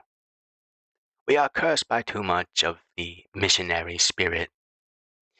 We must needs voyage into the China of our brothers' brains, and explain there that things are seriously wrong in that heathen land, and make ourselves unpleasant in the hope of getting them put right. We have all our own brain and body on which to wreak our personality, but this is not enough. We must extend our personality further, just as though we were a colonizing world power intoxicated by the idea of the white man's burden. One of the central secrets of efficient daily living is to leave our daily companions alone a great deal more than we do, and attend to ourselves. If a daily companion is conducting his life upon principles which you know to be false, and with results which you feel to be unpleasant, the safe rule is to keep your mouth shut. Or if, out of your singular conceit, you are compelled to open it with all precautions, and with the formal politeness you would use to a stranger. Intimacy is no excuse for rough manners, though the majority of us seem to think it is. You are not in charge of the universe. You are in charge of yourself. You cannot hope to manage the universe in your spare time, and if you try, you will probably make a mess of such part of the universe as you touch, while gravely neglecting yourself. In every family there is generally someone whose meddlesome interest in other machines leads to serious friction in his own. Criticize less, even in the secrecy of your chamber, and do not blame at all. Accept your environment and adapt yourself to it in silence, instead of noisily attempting to adapt your environment to yourself. Here is true wisdom. You have no business trespassing beyond the confines of your own individuality.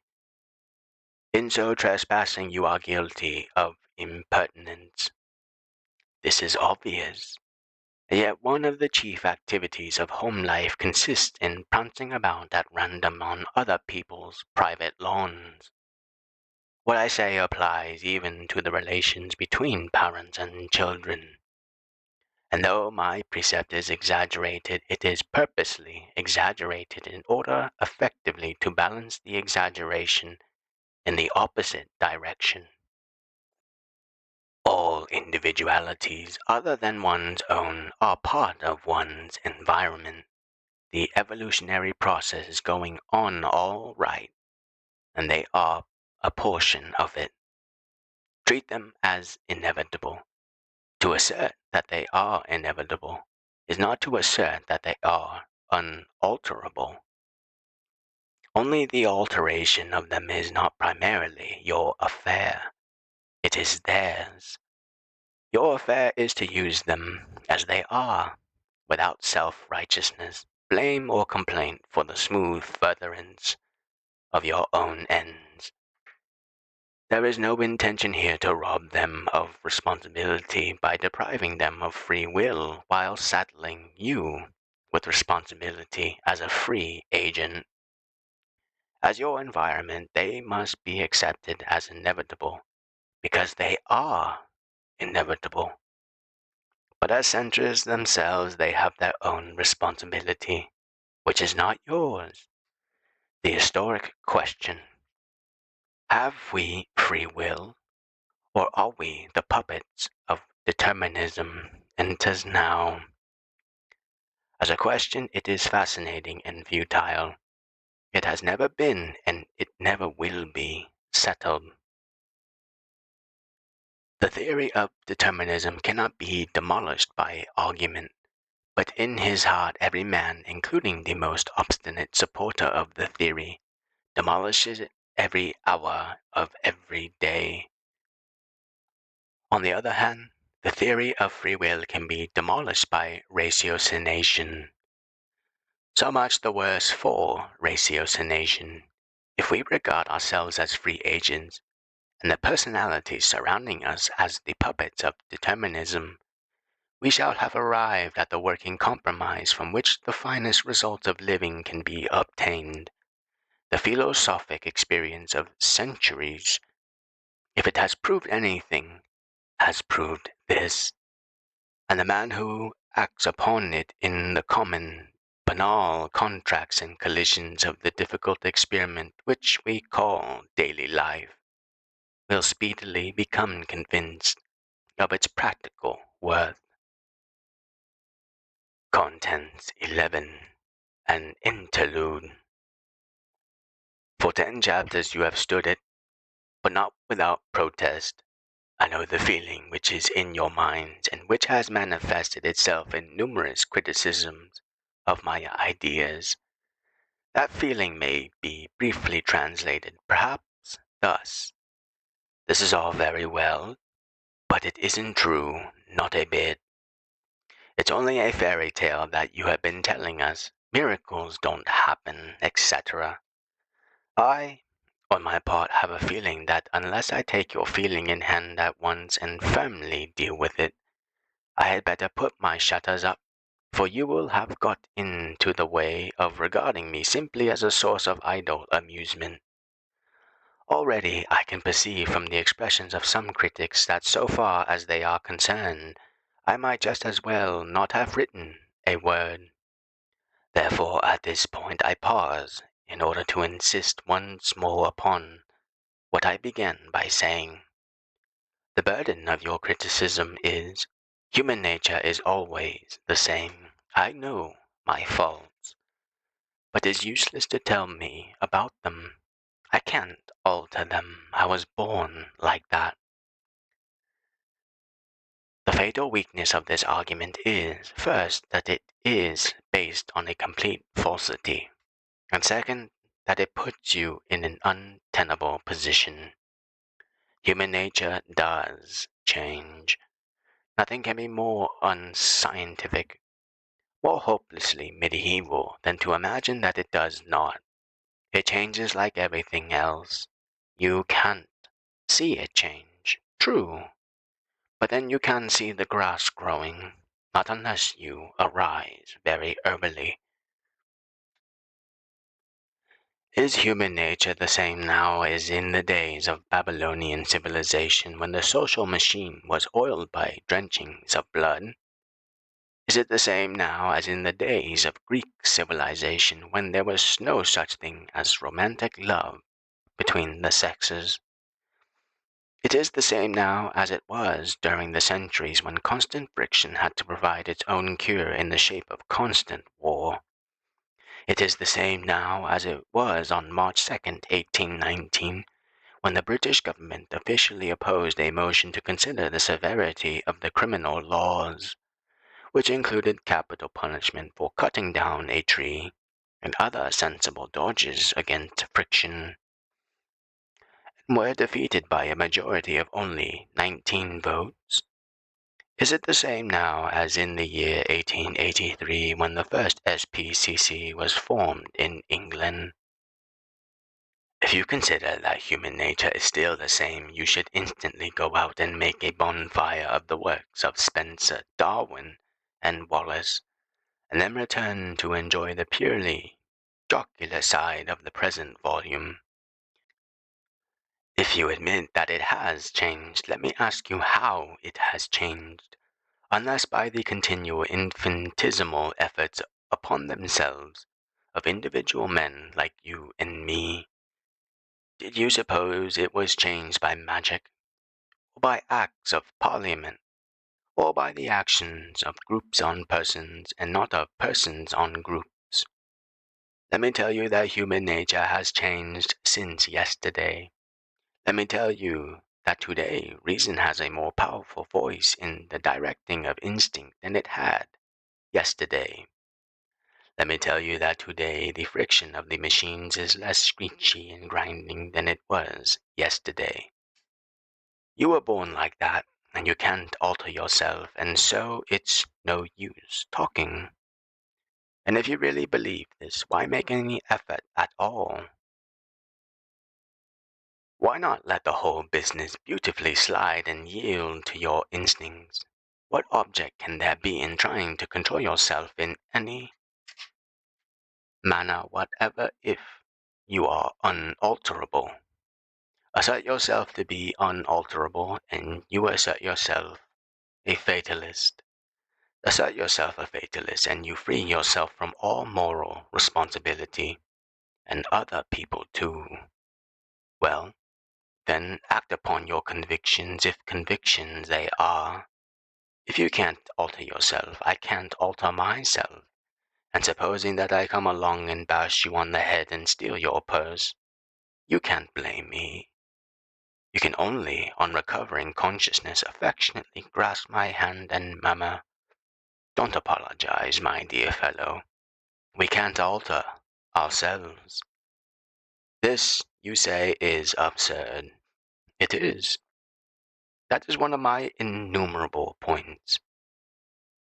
The truth is, you do not really believe that you cannot alter yourself. What is the matter with you is just what is the matter with me. Sheer idleness. You hate getting up in the morning, and to excuse your inexcusable indolence, you talk big about fate. Just as patriotism is the last refuge of a scoundrel, so fatalism is the last refuge of a shirker. But you deceive no one, least of all yourself. You have not, rationally, a leg to stand on. At this juncture, because I have made you laugh, you consent to say, "I do try, all I can, but I can only alter myself a very little. By constitution, I am mentally idle. I can't help that, can I?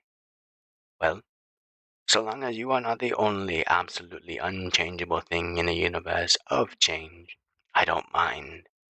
It is something for you to admit that you can alter yourself even a very little. The difference between our philosophies is now only a question of degree. In the application of any system of perfecting the machine, no two persons will succeed equally. From the disappointed tone of some of your criticism, it might be fancied that I had advertised a system for making archangels out of tailor's dummies. Such was not my hope. I have no belief in miracles, but I do know that when a thing is thoroughly well done, it often has the air of being a miracle. My sole aim is to insist that every man shall perfect his machine to the best of his powers. not to the best of somebody else's powers. I do not indulge in any hope that a man can be better than his best self. I am, however, convinced that every man fails to be his best self a great deal oftener than he need fail, for the reason that his willpower, be it great or small, is not directed according to the principles of common sense. Common sense will surely lead a man to ask the question, why did my actions yesterday contradict my reason? The reply to this question will nearly always be, because at the critical moment I forgot. The supreme explanation of the abortive results of so many efforts at self-alteration, the supreme explanation of our frequent miserable scurrying into a doctrine of fatalism, is simple forgetfulness. It is not force that we lack, but the skill to remember exactly what our reason would have us do or think at the moment itself. How is this skill to be acquired? It can only be acquired as skill at games is required, by practice. By the training of the organ involved to such a point that the organ acts rightly by instinct instead of wrongly by instinct. There are degrees of success in this procedure, but there is no such phenomenon as complete failure. Habits which increase friction can be replaced by habits which lessen friction. Habits which arrest development can be replaced by habits which encourage development. And as a habit is formed naturally, so it can be formed artificially by imitation of the unconscious process, by accustoming the brain to the new idea. Let me, as an example, refer again to the minor subject of daily friction, and within that subject, to the influence of tone. A man employs a frictional tone through habit. The frictional tone is an instinct within him. But if he had a quarter of an hour to reflect before speaking, and if during that quarter of an hour he could always listen to arguments against the frictional tone, his use of the frictional tone would rapidly diminish. His reason would conquer his instinct. As things are, his instinct conquers his reason by a surprise attack, by taking it unawares. Regular daily concentration of the brain for a certain period upon the non-frictional tone and the immense advantages of its use will gradually set up in the brain a new habit of thinking about the non-frictional tone, until at length the brain, discipline, turns to the correct act before the old, silly instinct can capture it, and ultimately a new sagacious instinct will supplant the old one. This is the rationale. It applies to all habits. Any person can test its efficiency in any habit. I care not whether he be strong or weak-willed. He can test it. He will soon see the tremendous difference between merely making a good resolution. He has been doing that all his life without any very brilliant consequences, and concentrating the brain for a given time exclusively upon a good resolution. Concentration, the efficient mastery of the brain. All is there. Contents 12. An interest in life. After a certain period of mental discipline, of deliberate habit forming and habit breaking, such as I have been indicating, a man will begin to acquire at any rate a superficial knowledge, a nodding acquaintance with that wonderful and mysterious affair, his brain, and he will also begin to perceive how important a factor in daily life is the control of his brain. He will assuredly be surprised at the miracles which lie between his collar and his hat, in that queer box that he calls his head. For the effects that can be accomplished by mere steady, persistent thinking must appear to be miracles to apprentices in the practice of thought. When once a man, having passed an unhappy day because his clumsy, negligent brain forgot to control his instincts at a critical moment, has said to his brain, I will force you, by concentrating you on that particular point, to act efficiently the next time similar circumstances arise. And when he has carried out his intention, and when the awkward circumstances have recurred, and his brain, discipline, has done its work, and so prevented unhappiness, then that man will regard his brain with a new eye. By Jove, he will say, I've stopped one source of unhappiness anyway. There was a time when I should have made a fool of myself in a little domestic crisis such as 2 days, but I have gone safely through it. I am all right. She is all right. The atmosphere is not dangerous with undischarged electricity. And all because my brain, being in proper condition, watched firmly over my instincts. I must keep this up. He will peer into that brain more and more. He will see more and more of its possibilities. He will have a new and supreme interest in life. A garden is a fairly interesting thing, but the cultivation of a garden is a dull as cold as mutton compared to the cultivation of a brain. And wet weather won't interfere with digging, planting, and pruning in the box. In due season, the man whose hobby is his brain will gradually settle down into a daily routine, with which routine he will start the day. The idea at the back of the mind of the ordinary man, by the ordinary man, I mean the man whose brain is not his hobby, is almost always this. There are several things at present hanging over me, worries, unfulfilled ambitions, unrealized desires. As soon as these things are definitely settled, then I shall begin to live and enjoy myself. That is the ordinary man's usual idea. He has it from his youth to his old age. He is invariably waiting for something to happen before he really begins to live. I am sure that if you are an ordinary man, of course you aren't, I know, you will admit that this is true of you. You exist in the hope that one day things will be sufficiently smoothed out for you to begin to live. That is just where you differ from the man whose brain is his hobby. His daily routine consists in a meditation in the following vein. This day is before me. The circumstances of this day are my environment.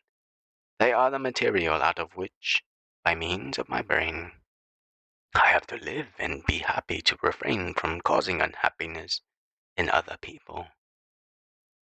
It is the business of my brain to make use of this material. My brain is in its box for that sole purpose. Not tomorrow, not next year, not when I have made my fortune, not when my sick child is out of danger, not when my wife has returned to her senses, not when my salary is raised, not when I have passed that examination, not when my indigestion is better, but now, today, exactly as today is.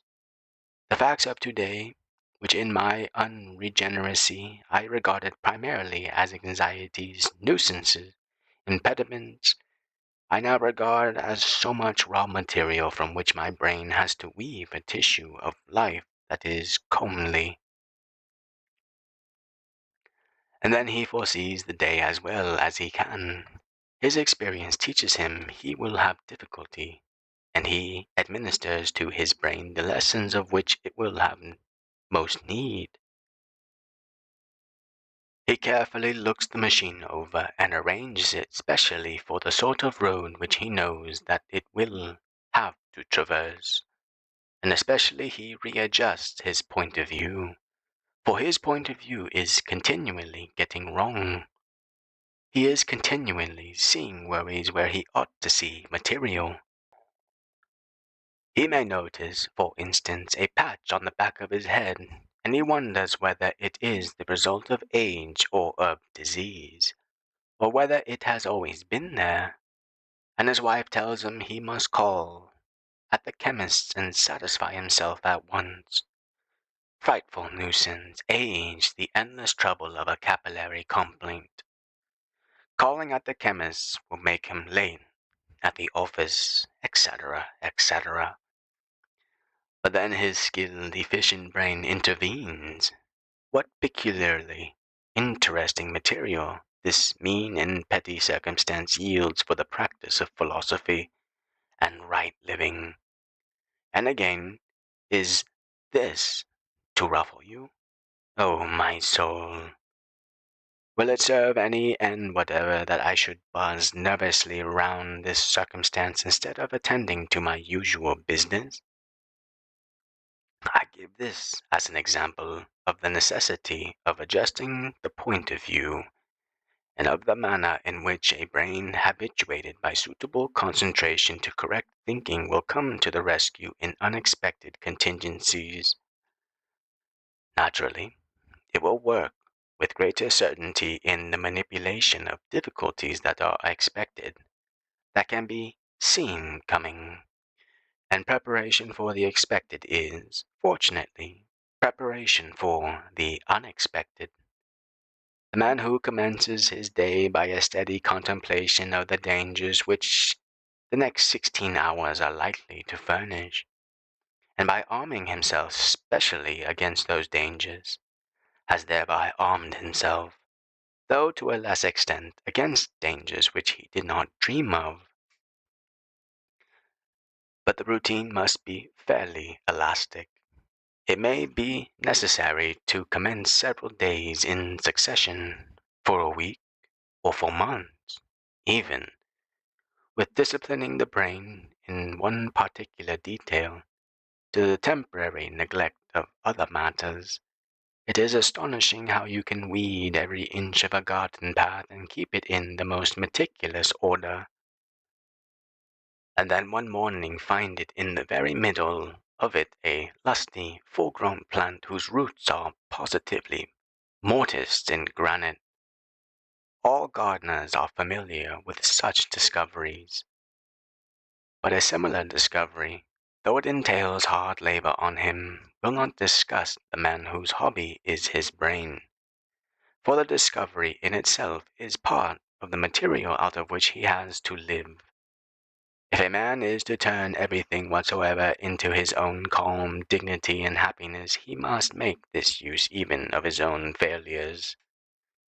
He must look at them as a phenomena of the brain in that box and cheerfully set about taking measures to prevent their repetition.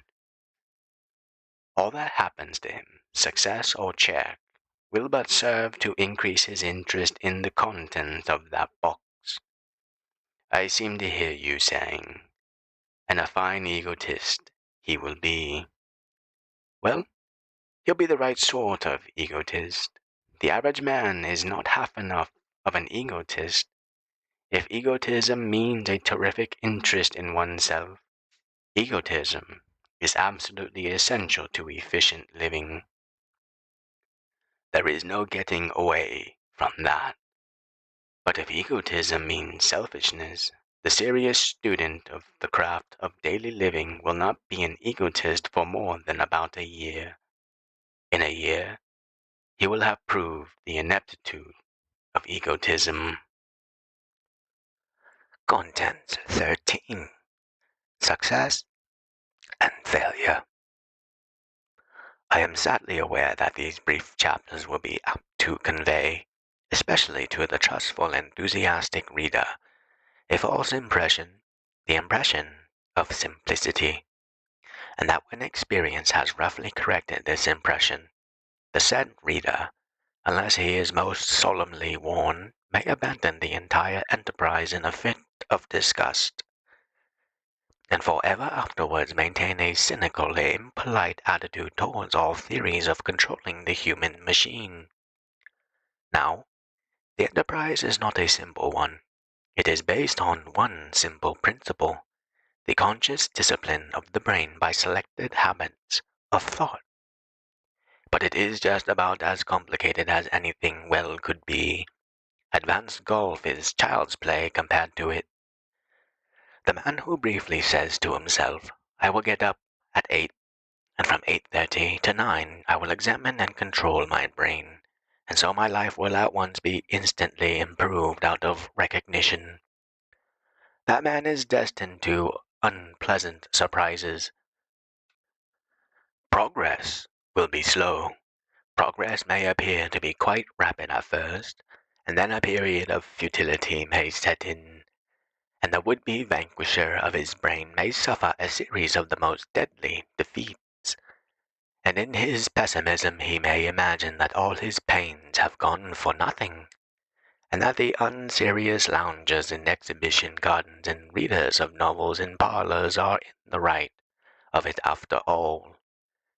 He may even feel rather ashamed of himself for having been, as he thinks, taken in by specious promises, like the purchaser of a quack medicine. The conviction that great effort has been made and no progress achieved is the chief of the dangers that affront the beginner in machine tending. It is, I will assert positively, in every case a conviction unjustified by the facts, and usually it is the mere result of reaction after fatigue, encouraged by the instinct for laziness. I do not think it will survive an impartial examination, but I know that a man, in order to find an excuse for abandoning further effort, is capable of convincing himself that past effort has yielded no fruit at all. So curious is the human machine. I beg every student of himself, too, consider this remark with all the intellectual honesty at his disposal. It is a grave warning.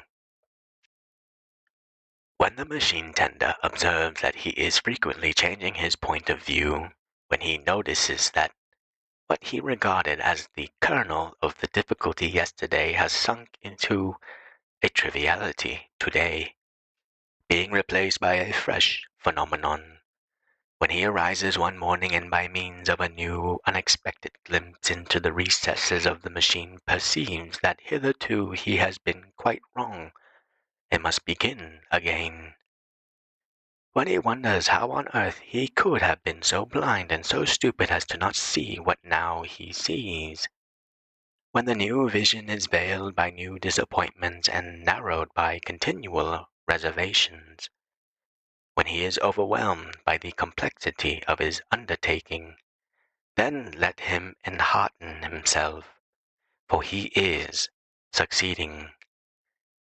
The history of success is any art, and machine tending is an art, is a history of recommencements, of the dispersal and reforming of doubts, of an ever-increasing conception of the extent of the territory unconquered, and an ever-decreasing conception of the extent of the territory conquered.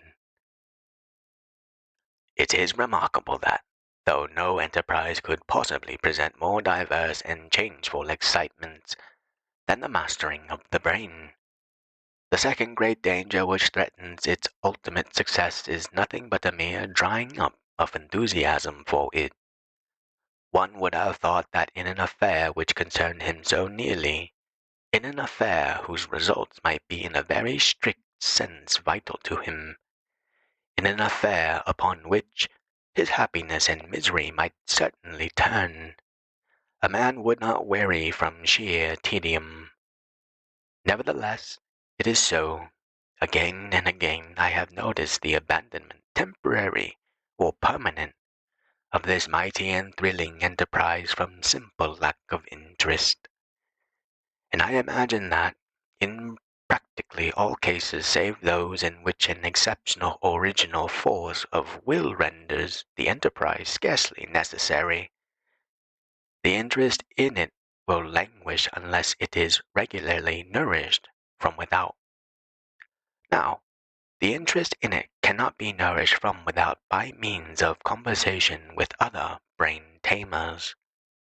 There are certain things which may not be discussed by sanely organized people, and this is one. The affair is too intimate, and it is also too moral.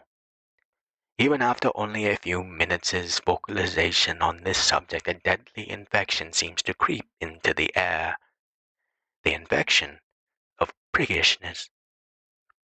Or am I mistaken, and do I fancy this horror? No, I cannot believe that I am mistaken. Hence the nourishment must be obtained by reading, a little reading every day. I suppose there are some thousands of authors who have written with more or less sincerity on the management of the human machine, but the two which, for me, stand out easily above all the rest are Marcus Aurelius and Toninus, and Epictetus. Not much has been discovered since their time. The perfecting of life is a power residing in the soul, wrote Marcus Aurelius in the 9th book of To Himself, over 1700 years ago. Marcus Aurelius is assuredly regarded as the greatest of writers in the human machine school, and not to read him daily is considered by many to be a bad habit. As a confession, his works stand alone, but as a practical Bradshaw of existence, I would put the discourses of Epictetus more before Marcus Aurelius. Epictetus is grosser. He will call you a blockhead as soon as look at you. He is witty, he is even humorous, and he never wanders far away from the incidents of daily life. He is brimming over with actuality for readers of the year 1908. He was a freed slave. Marcus Aurelius was an emperor, and he had the morbidity from which all emperors must suffer. A finer soul than Epictetus, he is not, in my view, so useful a companion. Not all of us can breathe freely in his atmosphere. Nevertheless, he is of course to be read and reread continually.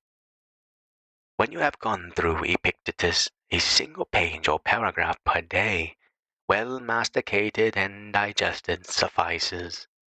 You can go through Marcus Aurelius and then you can return to Epictetus, and so on, morning by morning or night by night, till your life's end.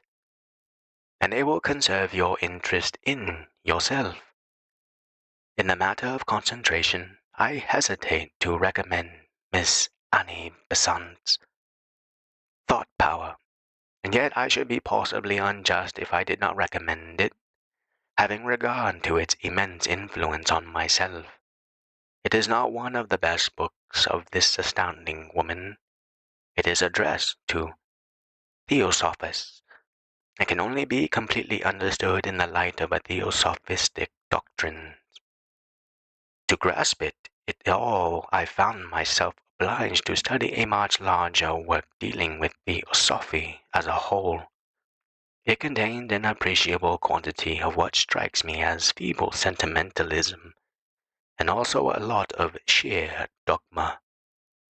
But it is the least unsatisfactory manual of the brain that I have met with.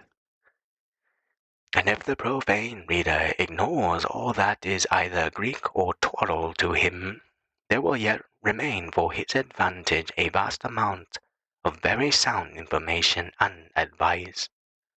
All these 3 books are cheap. Contents 14. A Man and His Environment. I now come to an entirely different aspect of the whole subject. Hitherto I have dealt with the human machine as a contrivance for adapting the man to his environment. My aim has been to show how much depends on the machine and how little depends on the environment, and that the essential business of the machine is to utilize, for making the stuff of life, the particular environment in which it happens to find itself, and no other. All this, however, does not imply that one must accept fatalistically and permanently and passively any preposterous environment into which destiny has chanced to throw us. If we carry far enough the discipline of our brains, we can, no doubt, arrive at surprisingly good results in no matter what environment. But it would not be right reason to expend an excessive amount of willpower on brain discipline when a slighter effort in a different direction would produce consequences more felicitous. A man whom fate had pitched into a canal might accomplish miracles in the way of rendering himself amphibian. He might stagger the world by the spectacle of his philosophy under amazing difficulties. People might pay sixpence a head to come and see him, but he would be less of a nincompoop if he climbed out and arranged to live definitely on the bank. The advantage of an adequate study of the control of the machine, such as I have outlined, is that it enables the student to judge with some certainty whether the unsatisfactoriness of his life is caused by a disordered machine or by an environment for which the machine is, in its fundamental construction, unsuitable. It does help him to decide justly whether, in the case of a grave difference between them, he, or the rest of the universe, is in the wrong. And also, if he decides that he is not in the wrong, it helps him to choose a new environment, or to modify the old, upon some scientific principle. The vast majority of people never know with any precision why they are dissatisfied with their sojourn on this planet. They make long and fatiguing excursions in search of precious materials which all the while are concealed in their own breasts. They don't know what they want, they only know that they want something. Or, if they contrive to settle in their own minds what they do want, 100 to 1, the obtaining of it will leave them just as far off contentment as they were at the beginning. This is a matter of daily observation, that people are frantically engaged in attempting to get hold of things which, by universal experience, are hideously disappointing to those who have obtained possession of them. And still the struggle goes on, and probably will go on, all because brains are lying idle. It is no trifle that is at stake, said Epictetus, as to the question of control of instinct by reason. It means, are you in your senses, or are you not? In this significance, indubitably, the vast majority of people are not in their senses. Otherwise they would not behave as they do, so vaguely, so happy-go-luckily, so blindly. But the man whose brain is in working order empathetically is in his senses. And when a man, by means of the efficiency of his brain, has put his reason in definite command over his instincts, he at once sees things in a truer perspective than was before possible. And therefore he is able to set a just value upon the various parts which go to make up his environment. If, for instance, he lives in London, and is aware of constant friction, he will be led to examine the claims of London as a Mecca for intelligent persons.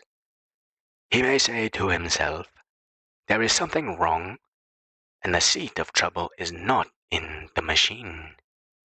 London compels me to tolerate dirt, darkness, ugliness, strain, tedious daily journeyings, and general expensiveness. What does London give me in exchange? And he may decide that, as London offers him nothing special in exchange except the glamour of London and an occasional seat at a good concert or a bad play, he may get a better return for his expenditure of brains, nerves, and money in the provinces. He may perceive, with a certain French novelist, that most people of truly distinguished mind prefer the provinces, and he may then actually, in obedience to reason, quit the deceptions of London with a tranquil heart, sure of his diagnosis, whereas a man who had not devoted much time to the care of his mental machinery could not screw himself up to the step, partly from lack of resolution, and partly because he had never examined the sources of his unhappiness. A man who, not having full control of his machine, is consistently dissatisfied with his existence, is like a man who is being secretly poisoned and cannot decide with what or by whom. And so he has no middle course between absolute starvation and a continuance of poisoning. As with the environment of place, so with the environment of individuals. Most friction between individuals is avoidable friction. Sometimes, however, friction springs from such deep causes that no skill in the machine can do away with it. But how is the man whose brain is not in command of his existence to judge whether the unpleasantness can be cured or not, whether it arises in himself or in the other? He simply cannot judge. Whereas a man who keeps his brain for use and not for idle amusement will, when he sees that friction persists in spite of his brain, be so clearly impressed by the advisability of separation as the sole cure that he will steel himself to the effort necessary for a separation. One of the chief advantages to an efficient brain is that an efficient brain is capable of acting with firmness and resolution, partly, of course, because it has been toned up, but more because its operations are not confused by the interference of mere instincts. Thirdly, there is the environment of one's general purpose in life, which is, I feel convinced, far more often hopelessly wrong and futile than either the environment of situation or the environment of individuals. I will be bold enough to say that quite 70% of ambition is never realized at all, and that 99% of all realized ambition is fruitless. In other words, that a gigantic sacrifice of the present to the future is always going on. And here again the utility of brain discipline is most strikingly shown. A man whose first business it is every day to concentrate his mind on the proper performance of that particular day must necessarily conserve his interest in the present. It is impossible that his perspective should become so warped that he will devote, say, 55 years of his career to problematical preparations for his comfort and his glory during the final 10 years. A man whose brain is his servant and not his lady help or his pet dog will be in receipt of such daily content and satisfaction that he will early ask himself the question, as for this ambition that is eating away my hours, what will it give me that I have not already got? Further, the steady development of interest in the hobby, call it, of common sense daily living will act as an automatic test of any ambition. If an ambition survives and flourishes on the top of that daily cultivation of the machine, then the owner of the ambition may be sure that it is a genuine and invincible ambition. He may pursue it in full faith. His developed care for the present will prevent him from making his ambition an altar on which the whole of the present is to be offered up. I shall be told that I want to do away with the ambition, and that ambition is the great motive power of existence, and that therefore I am an enemy of society and the truth is not in me. But I do not want to do away with ambition. What I say is that current ambitions usually result in disappointment, that they usually mean the complete distortion of a life.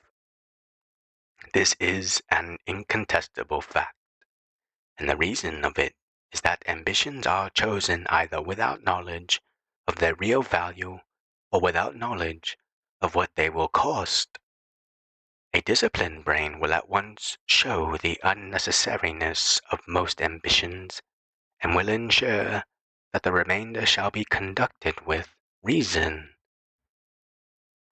It would also convince its possessor that the ambition to live strictly according to the highest common sense during the next 24 hours is an ambition that needs a lot of beating.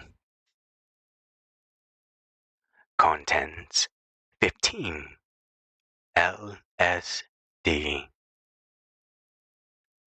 Anybody who really wishes to talk simple truth about money at the present time is confronted by a very serious practical difficulty.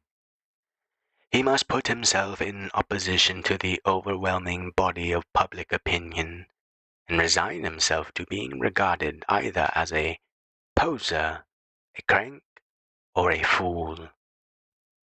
The public is in search of happiness now, as it was a million years ago. Money is not the principal factor in happiness. It may be argued whether, as a factor in happiness, money is of 20th rate importance or 50th rate importance. But it cannot be argued whether money, in point of fact, does or does not of itself bring happiness. There can be no doubt whatever that money does not bring happiness. Yet in face of this incontrovertible and universal truth, the whole public behaves exactly as if money were the sole or the principal preliminary to happiness. The public does not reason, and it will not listen to reason. Its blood is up in the money hunt, and the philosopher might as well expostulate with an earthquake as try to take that public by the buttonhole and explain. If a man sacrifices his interest under the will of some dead social tyrant in order to marry whom he wishes, if an English minister of religion declines $25,000 a year to go into exile and preach to New York millionaires, the phenomenon is generally held to be so astounding that it at once flies right round the world in the form of exclamatory newspaper articles. In an age when such an attitude towards money is sincere, it is positively dangerous.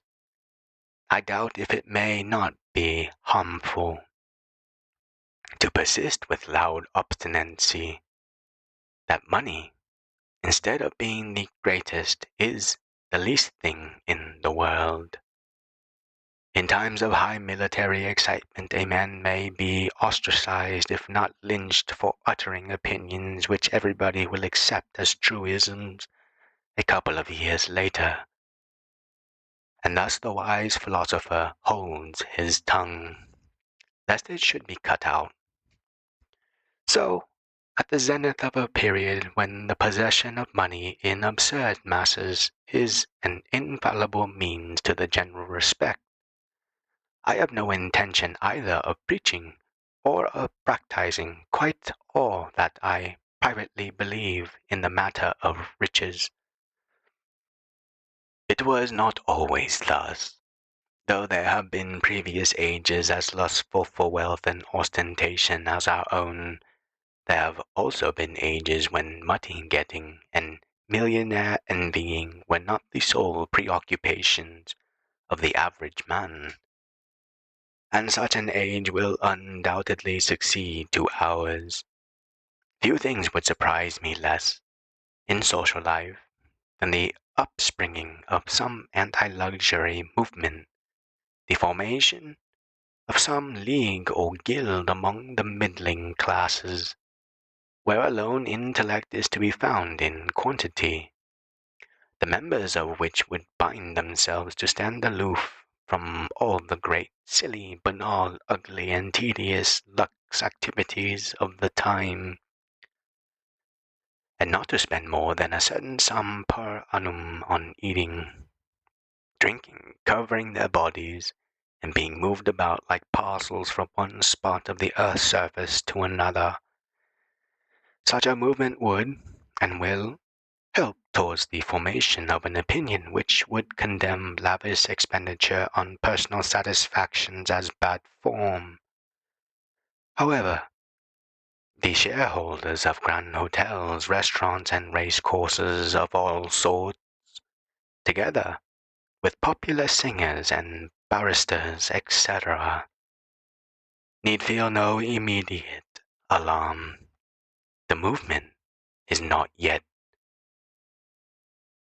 As touching the effect of money on the efficient ordering of the human machine, there is happily no necessity to inform those who have begun to interest themselves in the conduct of their own brains that money counts for very little in that paramount affair.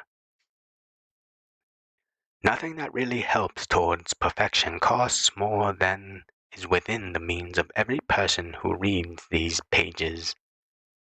The expenses connected with daily meditation, with the building up of mental habits, with the practice of self-control and of cheerfulness, with the enthronement of reason over the rabble of primeval instincts.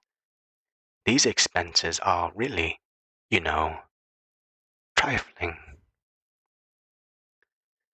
And whether you get that well-deserved rise of £1 a week or whether you don't, you may anyhow go ahead with the machine. It isn't a motor car, though I started by comparing it to one. And even when, having to a certain extent mastered through sensible management of the machine, the art of achieving a daily content and dignity, you come to the embroidery of life. Even the best embroidery of life is not absolutely ruinous. Meat may go up in price, it has done, but books won't. Admission to picture galleries and concerts and so forth will remain quite low. The views from Richmond Hill, or Hindhead, or Long Pall Mall at sunset, the smell of the air, the taste of fruit and of kisses, these things are unaffected by the machinations of trust and the hysteria of stock exchanges. Travel, which after books is the finest of all embroideries, and which is not to be valued by the mile, but by the quality, is decidedly cheaper than ever it was. All that is required is ingenuity in one's expenditure, and much ingenuity with little money is vastly more profitable and amusing than much money without ingenuity. And all the while as you read this you are saying, with your impatient sneer, "It's all very well, it's all very fine talking, but—" In brief, you are not convinced. You cannot deracinate that wide-rooted dogma within your soul that more money means more joy. I regret it. But let me put one question, and let me ask you to answer it honestly. Your financial means are greater now than they used to be. Are you happier or less discontented than you used to be? Taking your existence day by day, hour by hour, judging it by the mysterious feel in the chest of responsibilities, worries, positive joys, and satisfactions, are you genuinely happier than you used to be? I do not wish to be misunderstood. The financial question cannot be ignored. If it is true that money does not bring happiness, it is no less true that the lack of money induces a state of affairs in which efficient living becomes doubly difficult.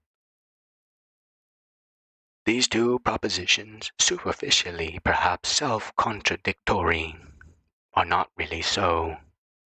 A modest income suffices for the fullest realization of the ego in terms of content and dignity, but you must live within it. You cannot righteously ignore money.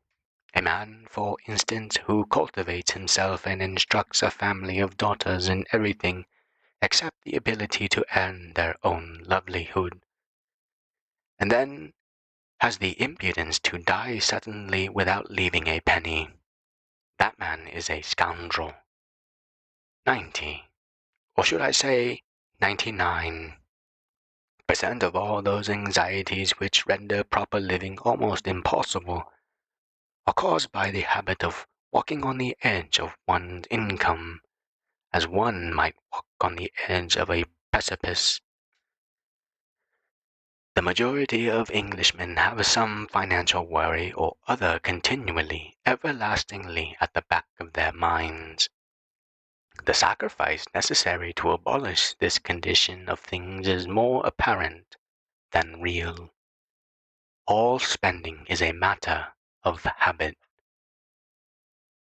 Speaking generally, a man can contrive out of an extremely modest income to have all that he needs, unless he needs the esteem of snobs. Habit may, and habit usually does, make it just as difficult to keep a family on 2,000 a year as on 200.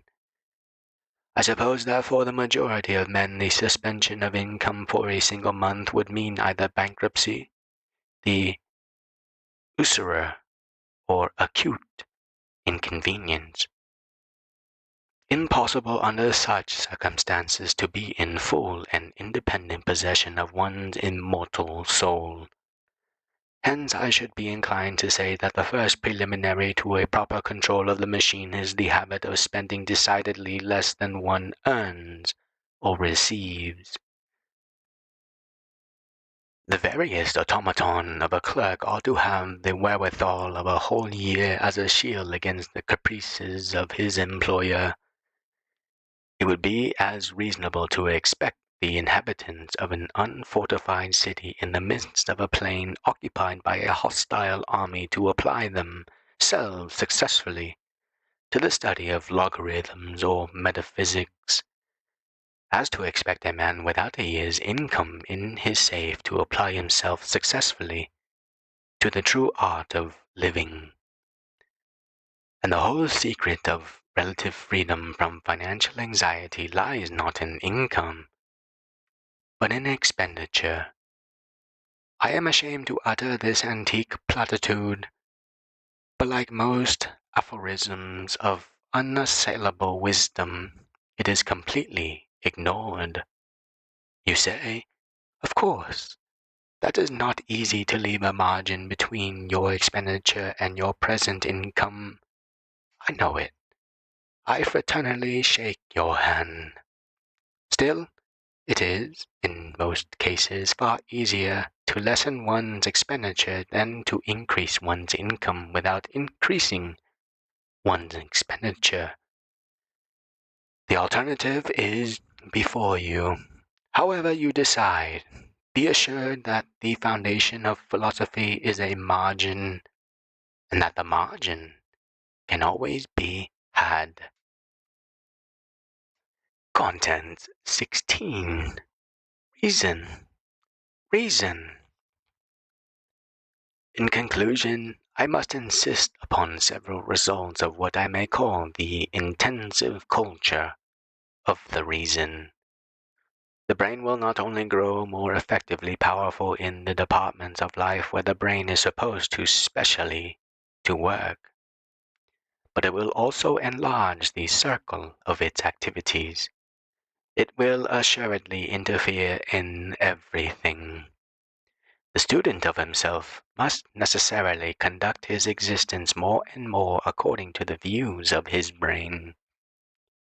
This will be most salutary and agreeable both for himself and for the rest of the world. You object. You say it will be a pity when mankind refers everything to reason. You talk about the heart. You envisage an entirely reasonable existence as a harsh and callous existence. Not so. When the reason and the heart come into conflict, the heart is invariably wrong. I do not say that the reason is always entirely right, but I do say that it is always less wrong than the heart. The empire of the reason is not universal, but within its empire reason is supreme. And if other forces challenge it on its own soil, they must take the consequences. Nearly always, when the heart opposes the brain, the heart is merely a pretty name which we give to our idleness and our egotism. We pass along the Strand and see a respectable young widow standing in the gutter, with a baby in her arms and a couple of boxes of matches in one hand. We know she is a widow because of her weeds, and we know she is respectable by her clothes. We know she is not begging because she is selling matches. The sight of her in the gutter pains our heart. Our heart weeps and gives the woman a penny in exchange for a halfpenny box of matches, and the pain of our heart is thereby assuaged. Our heart has performed a good action, but later on our reason, unfortunately asleep at the moment, wakes up and says, "That baby was hired. The weeds and matches merely a dodge. The whole affair was a spectacle, got up to extract money from a fool like you. It is as mechanical as a penny in the slot. Instead of relieving distress, you have simply helped to perpetuate an infamous system. You ought to know that you can't do good in that offhand way. The heart gives pennies in the street. The brain runs the charity organization society. Of course, to give pennies in the street is much less trouble than to run the COS. As a method of producing a quick, inexpensive, and pleasing effect on one's egotism, the COS is simply not in it with this doge of giving pennies at random, without inquiry. Only, which of the two devices are to be accused of harshness and callousness?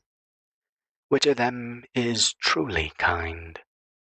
I bring forward the respectable young widow as a simple case as of the heart, the brain conflict.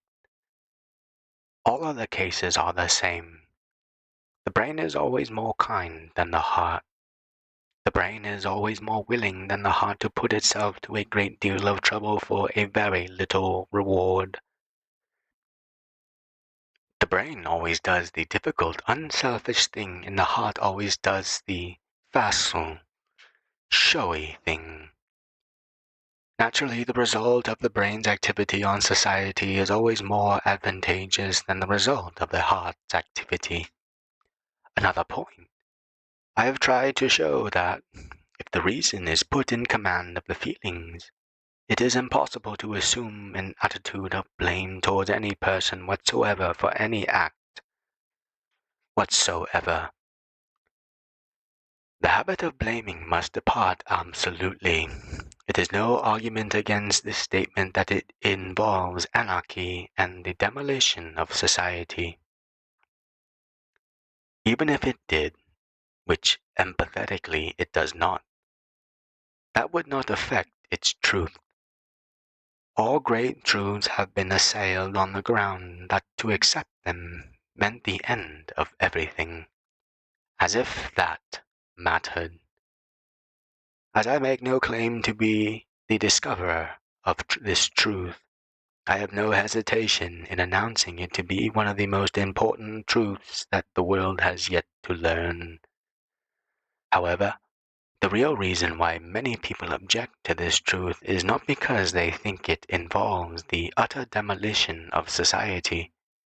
Fear of the utter demolition of society never stopped anyone from doing or believing anything, and never will. But because they say to themselves that if they can't blame, they can't praise. And they do so like praising. If they are so desperately fond of praising, it is a pity that they don't praise a little more. There can be no doubt that the average man blames much more than he praises. His instinct is to blame. If he is satisfied, he says nothing. If he is not, he most illogically kicks up a row. So that even if the suppression of blame involved the suppression of praise, the change would certainly be a change for the better. But I can perceive no reason why the suppression of blame should involve the suppression of praise. On the contrary, I think that the habit of praising should be fostered.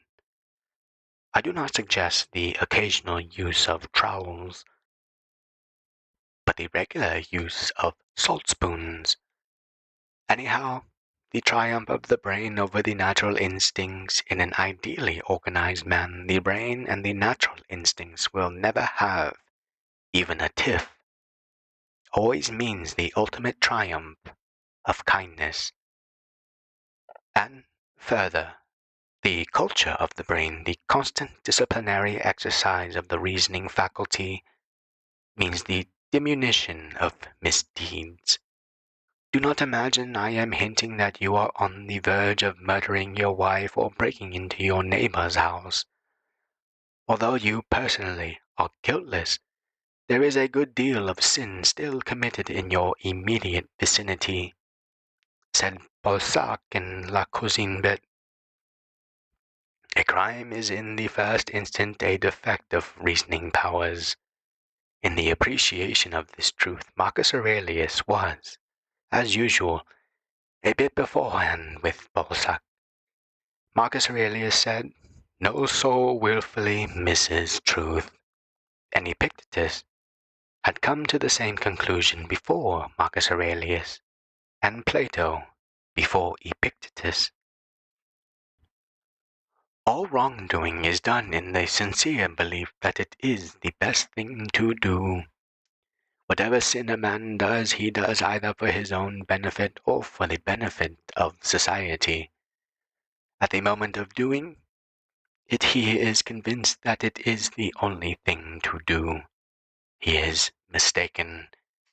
And he is mistaken because his brain has been unequal to the task of reasoning the matter out.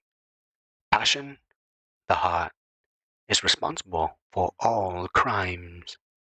Indeed, crime is simply a convenient monosyllable which we apply to what happens when the brain and the heart come into conflict and the brain is defeated.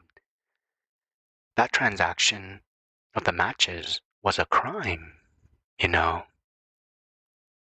Lastly, the culture of the brain must result in the habit of originally examining all the phenomena of life and conduct to see what they really are and to what they lead. The heart hates progress because the dear old thing always wants to do as has always been done. The heart is convinced that custom is a virtue. The heart of the dirty working man rebels when the state insists that he shall be clean, for no other reason than that it is his custom to be dirty. Useless to tell his heart that clean, he will live longer. He has been dirty, and he will be. The brain alone is the enemy of prejudice and precedent, which alone are the enemies of progress.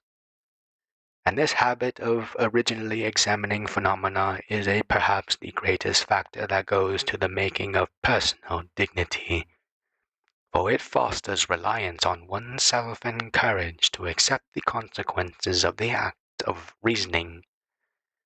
Reason is the basis of personal dignity. I finish. I have said nothing of the modifications which the constant use of the brain will bring about in the general values of existence. Modifications slow and subtle, but tremendous. The persevering will discover them. It will happen to the persevering that their whole lives are changed, texture and color too. Naught will happen to those who do not persevere.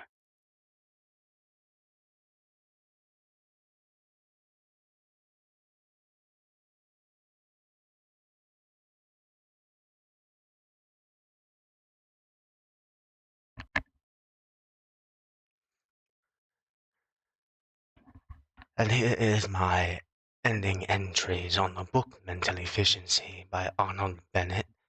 Just some pieces that really stuck out to me. Remembering to have an understanding of where you are. It does take some active management at first to discipline, presence of mind, and living. Page 29, to quote, fulfills its mission when it provides for the maximum of freedom to the instincts with minimum of friction. It argues with the instincts. We are speaking of the mind here, of course. It is very affordable to allocate a half hour of the day to let the mind wander without ceasing on a particular topic that the exploration may yield.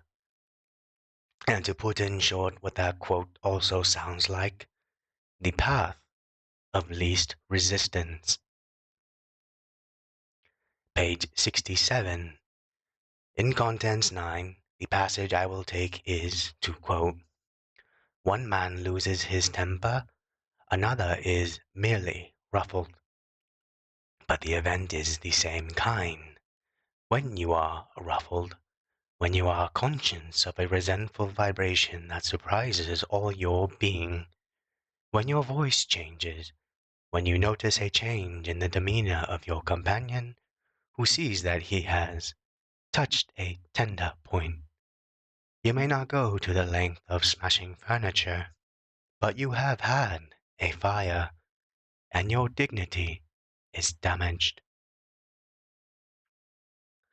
I love the forwardness of this chapter. Mr. Bennett has his crosshairs on something truly to the core of all of us. I think it amazing how people can be so clever to guise their fires with a myriad of excuses.